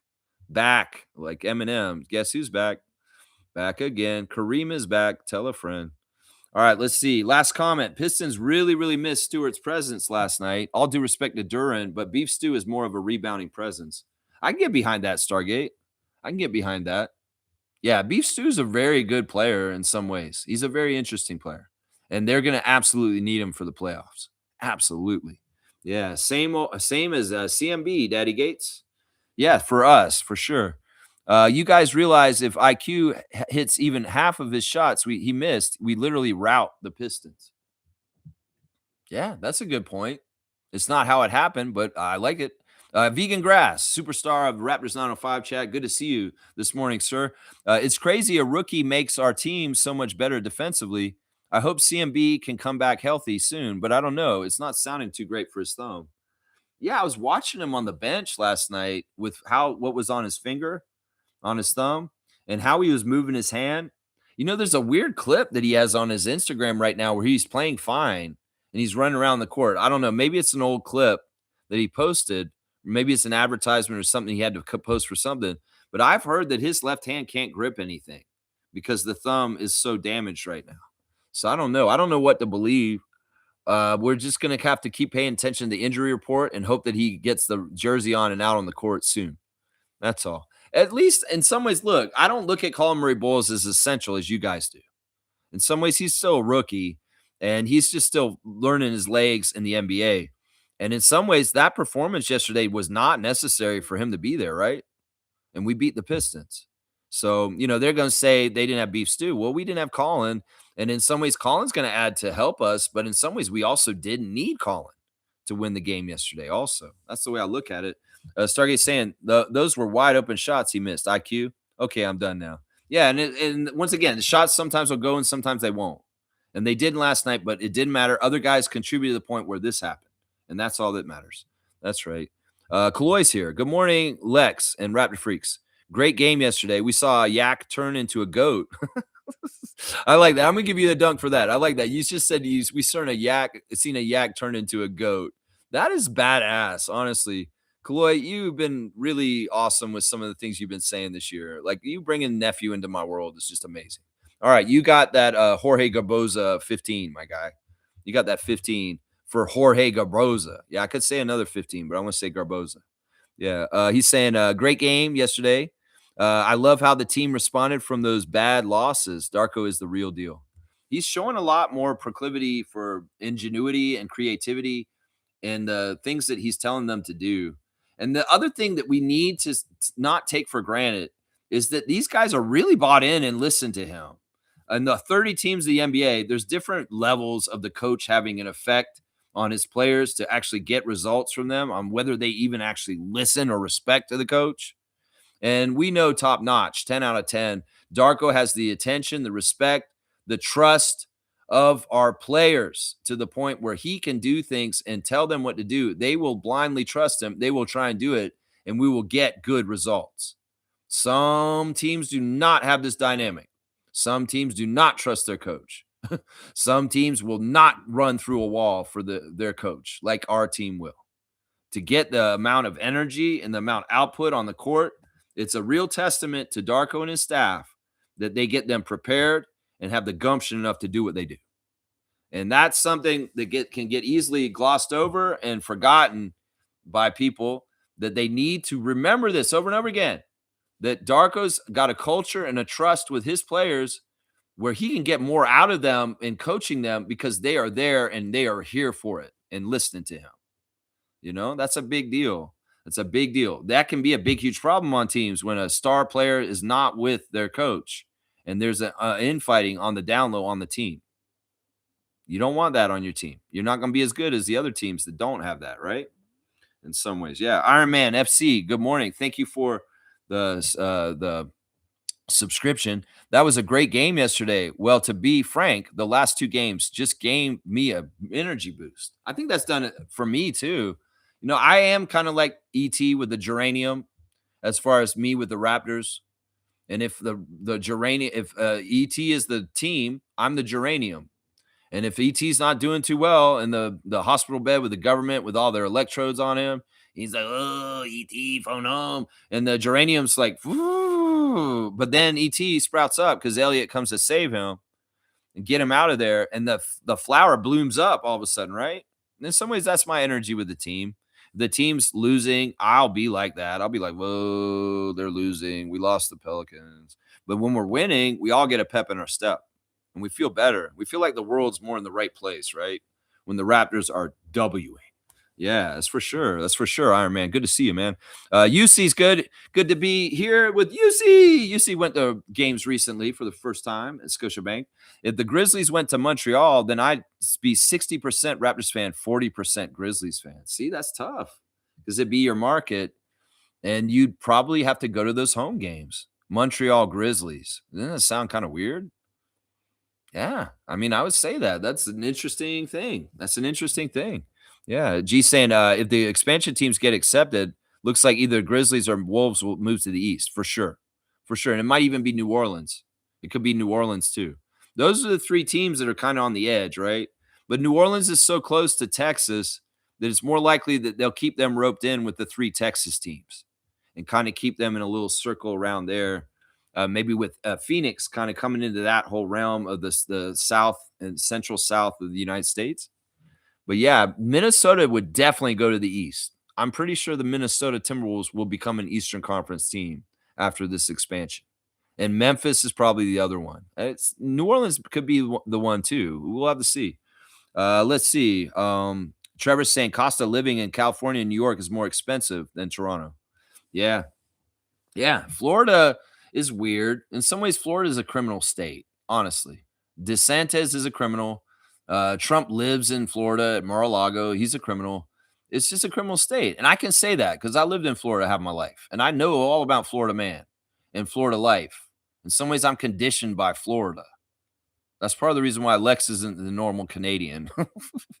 He's a Florida man Canadian. And Trevor Jay's down in Fort Lauderdale. He's not in Tallahassee. And Tallahassee is a whole different kind of realm because Tallahassee is the capital. And all the idiot fat cats like Rick Scott and Ron DeSantis, that's where they are running around. And yeah, there's a lot of shadiness. And Florida politics are all fucked up. They've been rigging that system in the state for a long, long time. It's not a very nice state overall politically. Trust me. Yeah, there's a lot of problems with Florida.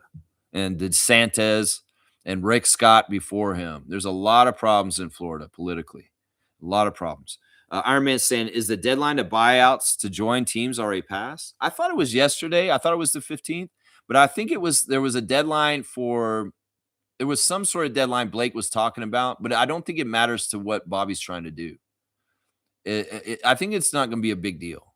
I don't know. Maybe it was the thing for the buyout market or something. I don't know. Either way, what they're saying now is they're going to start 10 days and they're going to do a cycle of 10-day contracts. And we'll just see. We'll just see who they bring up and try out and see if there's any success. We'll just have to see. Yeah, let's keep going. I'm getting closer. I know I'm right at 3 hours too, but a win like yesterday, I don't mind doing a Lexathon.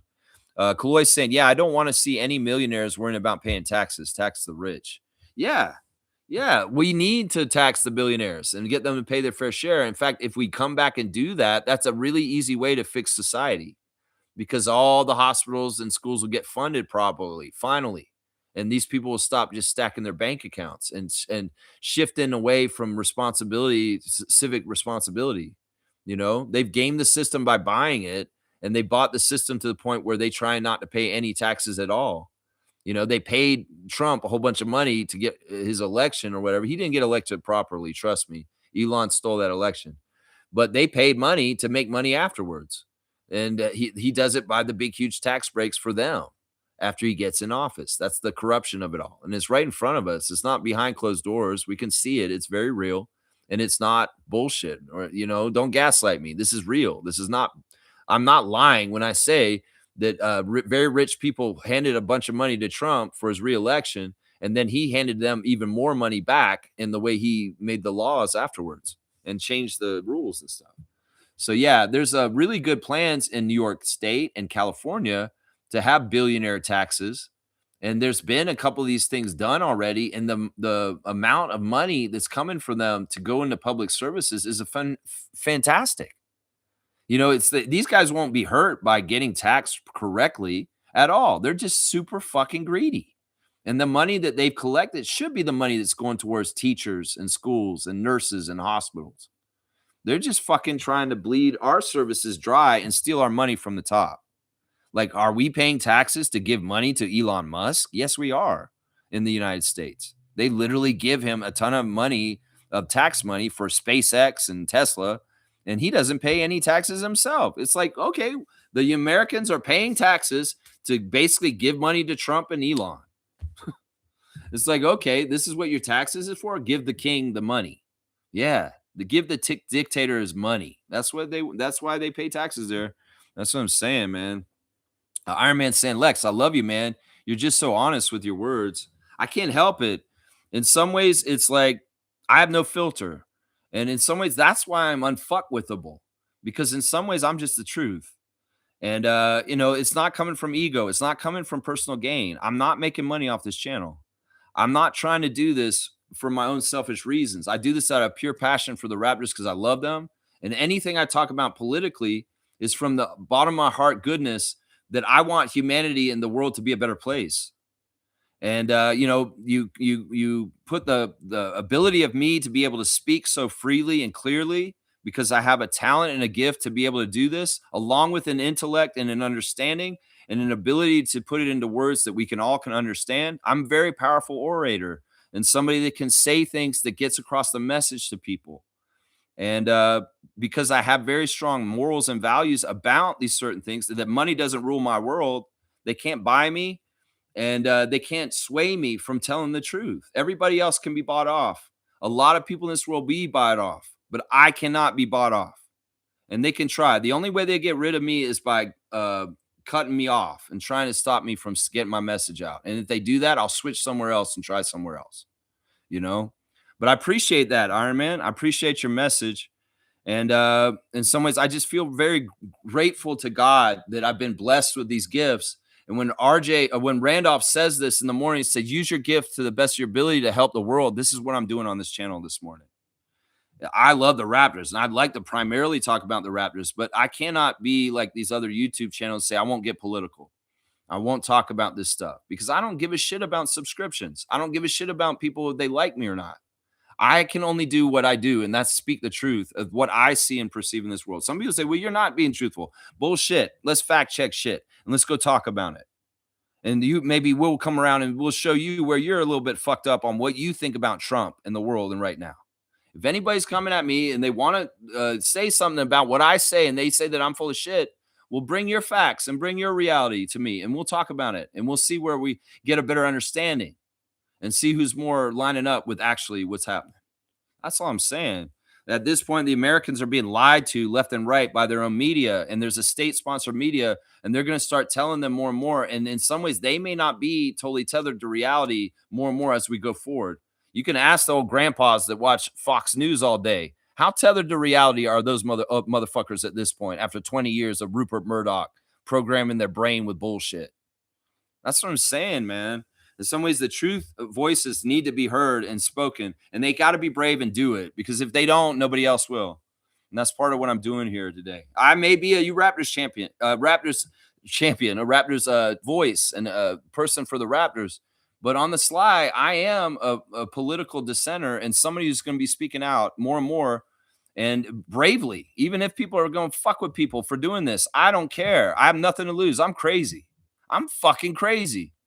I don't want to live in a world where I have to live on my knees and be silent and scared. I'm going to speak out and be free and speak freely. And if there is a point where this gets me in trouble, so be it. We will get to that point and we will handle it, because I won't. But listen, I've thought about this. I've thought about all kinds of scenarios. Well, Lex, what if they come and arrest you for free speech? What if there's some crazy thing where Donald Trump sets up this thing where he's fascist, and anybody who talks against him, they're going to come and take in jail? Well, that'll be their mistake. You bring me and put me in a prison with a bunch of other people, I will be the leader in there, just like I am on here. And I will bring an uprising from within. So it's like, look, I'm not scared of any fucking shit they bring me. If they murder me in my yard tomorrow because I'm a voice of the truth, so be it. Y'all wouldn't see me the next day and you'd understand what happened. And we'd know that this is fucked up and we're going in the wrong direction. But either way, why would I want to live in fear because a big bully named Trump is trying to scare everybody to see his world the way he sees it. Fuck that. I stand for the truth, and I'm not afraid of anything that they fucking threaten us with. Throw me in jail. Kill me in my yard. I don't give a shit. I have nothing to scared of losing of my life. I'm not afraid of death. I'm not afraid of prison either. So I would say that. And if there are people monitoring me right now because of some of the things I say on here, I said what I said. That's right.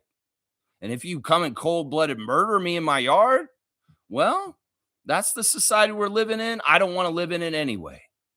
That's how I look at it right now, man. That's how I look at it, man. I appreciate you guys. I love you guys. And listen, I know I turn off people with me being so outspoken and being just who I am and how I say things.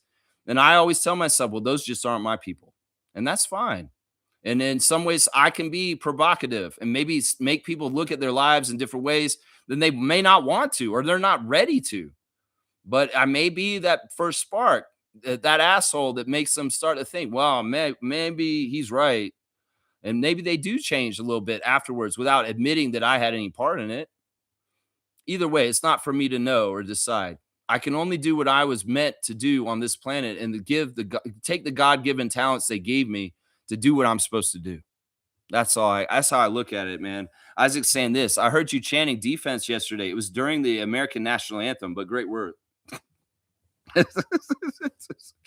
That's not what I was doing during the American anthem. Although, you know, the line when they say the bombs bursting in air, I shake my head like you should be ashamed of yourselves. Bombing Iran and little school children in school. Seriously, you know how that happened? This is so stupid, man. The school that those kids were in used to be a military facility for Iran, but they converted it from a military facility to a girls' school. But the American intelligence wasn't updated. So they went and bombed a school full of girls, little children, and killed them, like 150 of them, because the fucking almighty great US military wasn't caught up on their current events, and they calculated wrong and made a monstrosity of a crime against humanity. This is the kind of ineptitude and stupid cowardice and foolishness that is in charge of the most powerful military in the world right now. So stupid. All right, Isaac's getting a dunk. That's what I was going to this for. He's at 60 now. So you're at a straight 60, my guy. Wow, you're the leader right now. That's for sure. Kaloy's saying Yak is no normal center. Do you see him do his layup? That guy has twinkle toes. I will say that his touch and his ability to put the ball in the hoop near the basket through traffic and contact is really good.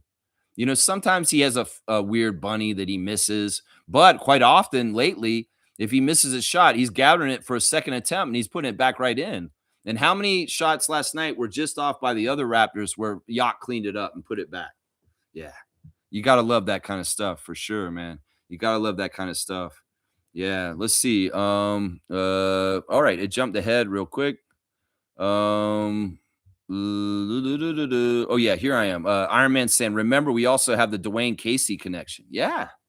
Yeah. I mean, look, I look at the NBA world as a family in a lot of ways. There's all kinds of connections. Look, I can have a fan come in here from any team and I can talk to them about their franchise in a way where I can tell them how I respect them. It's tough with the Wizards, but for most of the teams, I can figure out a player from their history where I can pinpoint and say, yeah, I love this guy from your history. Like even the Celtics. I hate the Celtics, but I can talk about the 80s Celtics with glowing terms and bond with people and find connection and respect from saying, I like the accomplishments of what Larry Bird did with Kevin McHale and Robert Parrish back then. You know, you can do this in some ways, and that can bridge the gap of versus between team nations. It's like, you know, I have a lot more in common with a Pistons fan than I do with a Knicks fan. But in some ways, you know, we can find those connections like we do with Milbester and other people like that. You know what I'm saying? You know what I'm saying? Let's see. Mo Greg P. Thank you for the subscription. I don't give a flying fuck about trade speculation. Cheap contact. Yeah, I'm the same, man. If I'm watching Luca Rosano or Amateur Hour or Raptors Digest or Sean Woodley and the Raptors, Locked On Raptors, any of those guys, when they start talking trades, my eyes glaze over. And I'm like, why am I wasting my time with this fan fiction? You might as well be talking about the friends having an orgy and the Central Perk. It's like let's like write some fan fiction, sex fan fiction, erotic fan fiction. Oh yeah, Joey was with Monica and all this. It's just it's a waste of time. It's just like you're making shit up. Oh, I'm gonna write about James Harden being on the Raptors every year for like 5 years straight. Raptors Digest. I'm like, why do you do this? It's like you're wasting my time. You're wasting people's time with your content like that. It's like, why do you do this? It's like that's not real world stuff. This is fiction. And I like to deal with what Bobby's already done and reacting to it after. Now, I'm doing a little bit of prognosticating and kind of pre thinking about this open roster spot right now because y'all have questions. And I am trying to keep my ear to the ground to kind of listen to what they're saying about what they're going to do with this. That's different. You know, if there's realistic talk about Cole Anthony coming to the Raptors, we should talk about it. If there's talk that they are going to do 10-day contracts right now, we should talk about it. But that's not like going crazy with grandiose schemes of trying to land Ja Morant in Toronto and doing all kinds of crazy stuff or sullying our current stars by saying that we need to trade RJ and Emmanuel for Domantas Sabonis, shit like that. It's fucking ridiculous. It's stupid content. And I'm totally with Mo Greg Pete. Totally with him, man. UC saying Montreal Grizzlies does sound weird being said out loud. It does sound weird, doesn't it? It does. Kaloy saying, Raptors fans, we have all we need. We have our big three, and they will grow. All the winning will come. It's either the bench improves or we get veteran help for the bench units. Yeah. Yeah. We're going to need maybe to vet up a little bit this summer. I don't know. We definitely need to improve our shooting if we can figure out any ways to do that. That'd be helpful.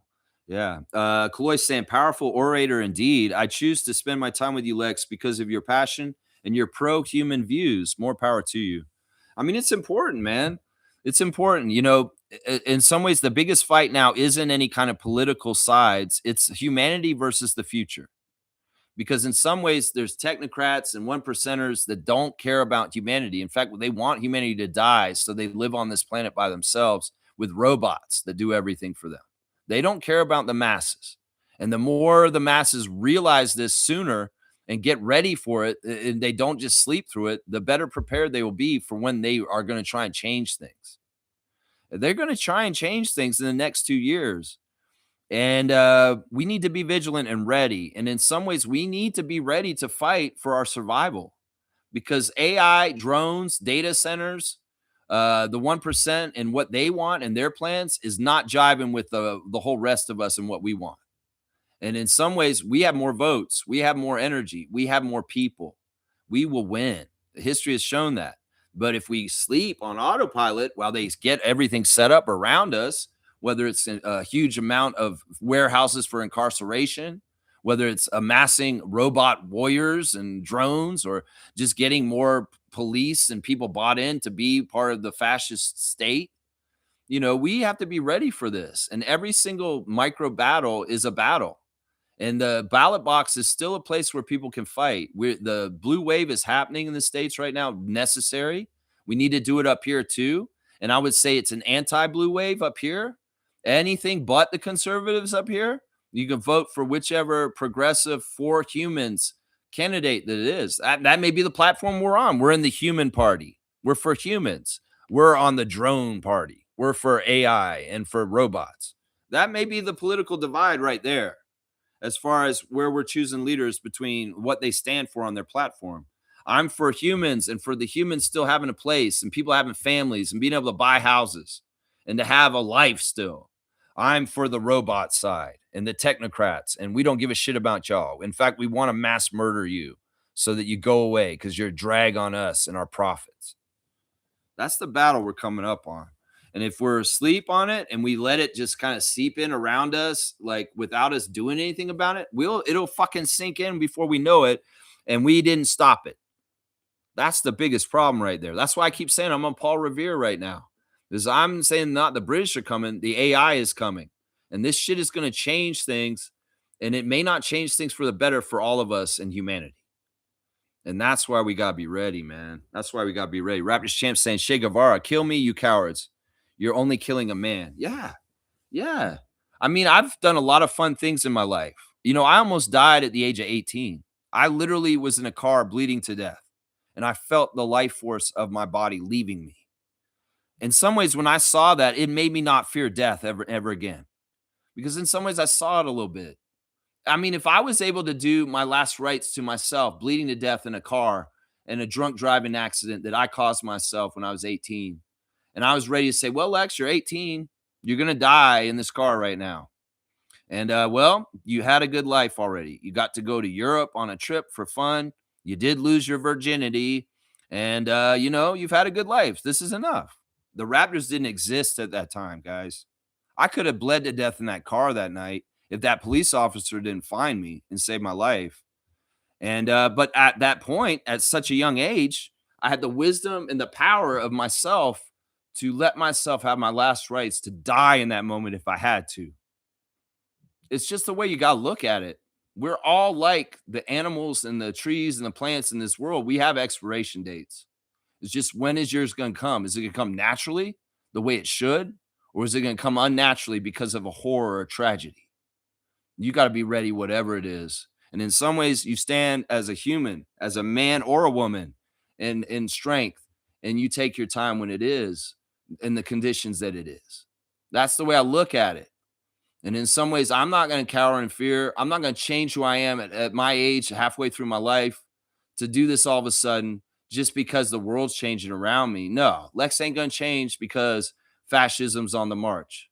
And if fascism and I have a confrontation in the future, so be it. It's just that I'll know that I stuck true to myself. I never got on my knees and started licking the boot. And I stood for what I stood for my whole life, even if the world started changing with AI and fascism. I mean, you guys don't have to be like me. In my specific situation, I can afford to be this. Some of you guys have families. Some of you guys have people that really care about you, and there's different things and responsibilities that make this tougher.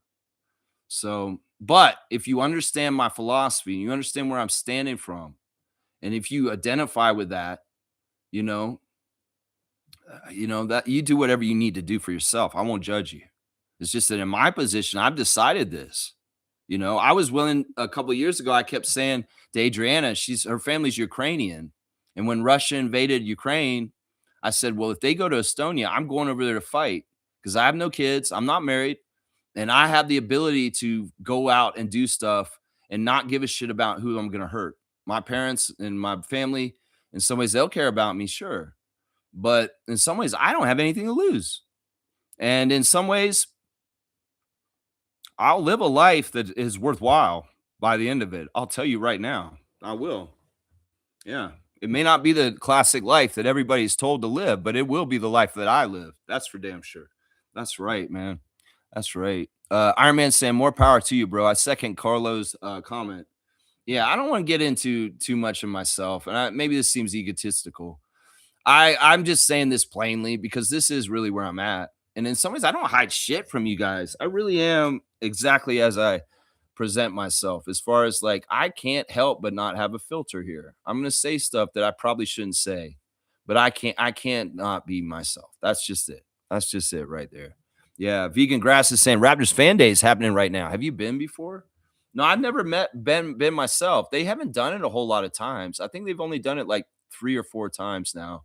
The event's grown. This year's bigger than it ever has been. Keith Pelly and Ed Rogers really want to fill that whole arena today. It'll be interesting to see the pictures and see how much they were successful with that. It'll be interesting to see. But it looks like a fantastic event. I'd encourage anybody to go to it, for sure.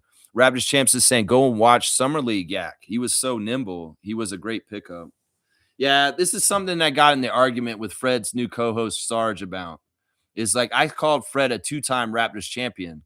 And nephews in the comments are coming in and say, how can you say Fred is a 2-time Raptors champion? They only won the championship once, buddy. You seem like an idiot. Well, go ask Fred.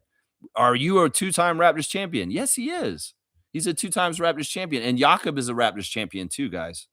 That's something we don't talk about right now enough. Jakob Poeltl is a Raptors champion. He won the G League championship with Pascal Siakam, Norman Powell, DeLon Wright, and Fred VanVleet. They're all Raptors champions. Siakam and Norman and Fred are 2-time Raptors champions. DeLon Wright is a Raptors champion, and so is Jakob Poeltl, because that G League 905 championship with Coach Jerry Stackhouse counts. And I can teach the nephews in Rockets Nation that don't understand this. And don't tell me Raptors 905 championship don't matter.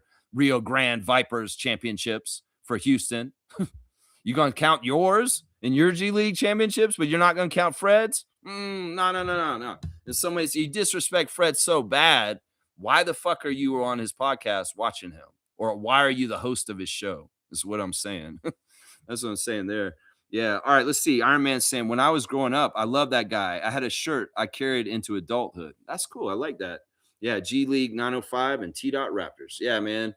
That's what I'm saying, man. He's a two-time champion, a two-time Raptors champion. And that's factually correct. Then the Houston Rockets fans are laughing at me. The Raptors have only won one championship. How can you say that? Well, Raptors championship is not just on the NBA level. There's a Raptors championship in the G League level, and Fred collected that one too.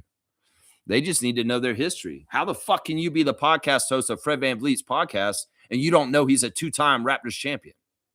You didn't do your research, is what I'm saying right there. All right, I've gotten to the end of the chat. This is fantastic. Let's do the classic card, and we'll get out of here, man. 3.5 hours. In some ways, we needed this. We really did. All right, this is a perfect classic card for today. All right, guys, who is this? He's a Celtic. And who's down there in the corner? That looks like John Long. No, that's Buddha. I think that's James Edwards. But who's the Celtic there grabbing the ball? In some ways, I met this man in real life at a Florida State basketball game. He was a scout for the Miami Heat at that time. And he was sitting at courtside watching the Seminoles play a college basketball game. And I went up to him and I said hi to him because I really wanted to meet him because he has a very important part in our history of our team. So if you can tell me what this former Celtic is in the classic card, full name answer, you'll get the classic card points. Yeah, in some ways, this is a little bit of a tougher card, but this is related to us. So is this related to the Raptors? This guy did play for the Raptors. Oh, shit. Let's see the bottom part. I don't want you to see his name. Abdul Aziz. I don't know that person, Raptors champs. This guy, well, he's in the club with Alvin and Jalen Brunson and Josh Hart and Kyle Lowry. He's in that club. If you know that club it is, you know the school he played for. And, well, this guy's also somebody who was involved in our first year as a franchise of our team here in Toronto. So that should give a couple of good answers there. You know what this guy did in college? He beat Patrick Ewing in Georgetown. Yeah, in some ways, that was a big, huge deal in 80s college basketball. I should say it, the Wildcats versus the Hoyas. It was the matchup. And this guy was the guy who was matched up against Patrick Ewing and defeated him in the Final Four or something like that. I don't remember what level it was in the tournament. It may have been the championship game. But this guy, you guys figuring it out? This is an original Raptor. This is nope, it's not Rodney. Rodney's an interesting guess. His last name is a color a little bit. And honestly, the moniker of this guy, the thing that's so interesting about this guy is technically the first person ever in the history of the Raptors franchise to touch a basketball. He did the tip-off at the first ever Raptors game. He was the jump ball, and he won the jump ball. And when we had our first game ever against the New Jersey Nets, he was the first player to ever touch a basketball in a Raptors jersey in the history of our whole entire team, is this guy right here. So if you know that, you can get it. I don't know if we have the real, the top-notch classic card players in here to get this. This is tough, man. This is a tough one. Should I try and cover it from the back and see if you can get it from his face? I don't know. There you go. Fiercey got it. That's right. This is Ed Pickney. Ed Pickney of Villanova University played for Boston for a long time, playing with Larry Bird. And, well, he was drafted into the expansion draft to the Raptors, and he jumped the ball the first game ever. He tipped the ball to Stoudemire and Robertson, and Alvin hit the first three, and the first points for the Raptors. Yeah, Ed Pickney is the classic card. And that's a good job, Fiercey. It was a little difficult, so I'm going to give you 200 because it seemed like people were struggling a little bit with it. Yeah, when I met Ed, he was very nice. And in some ways, it was pretty cool to shake the hand of the first person to ever touch a ball as a Raptor. And, I did talk to him about Toronto when I talked to him. It's like, oh man, I'm a big Raptors fan, and I was like, it's so cool to meet you because you are, original Raptor from the very first year. In fact, the guy who touched the ball the first time. There you go. 200 points for Fiercey for Ed Pickney. That's right. Pickney. No, you got it right the first time with the C in there. That's how you spell it. All right, let me just run down my tabs real quick and we'll get out of here. The Raptors beat the Pistons last night by 11 points. A fantastic doubling up of them in the third quarter was a huge key to it.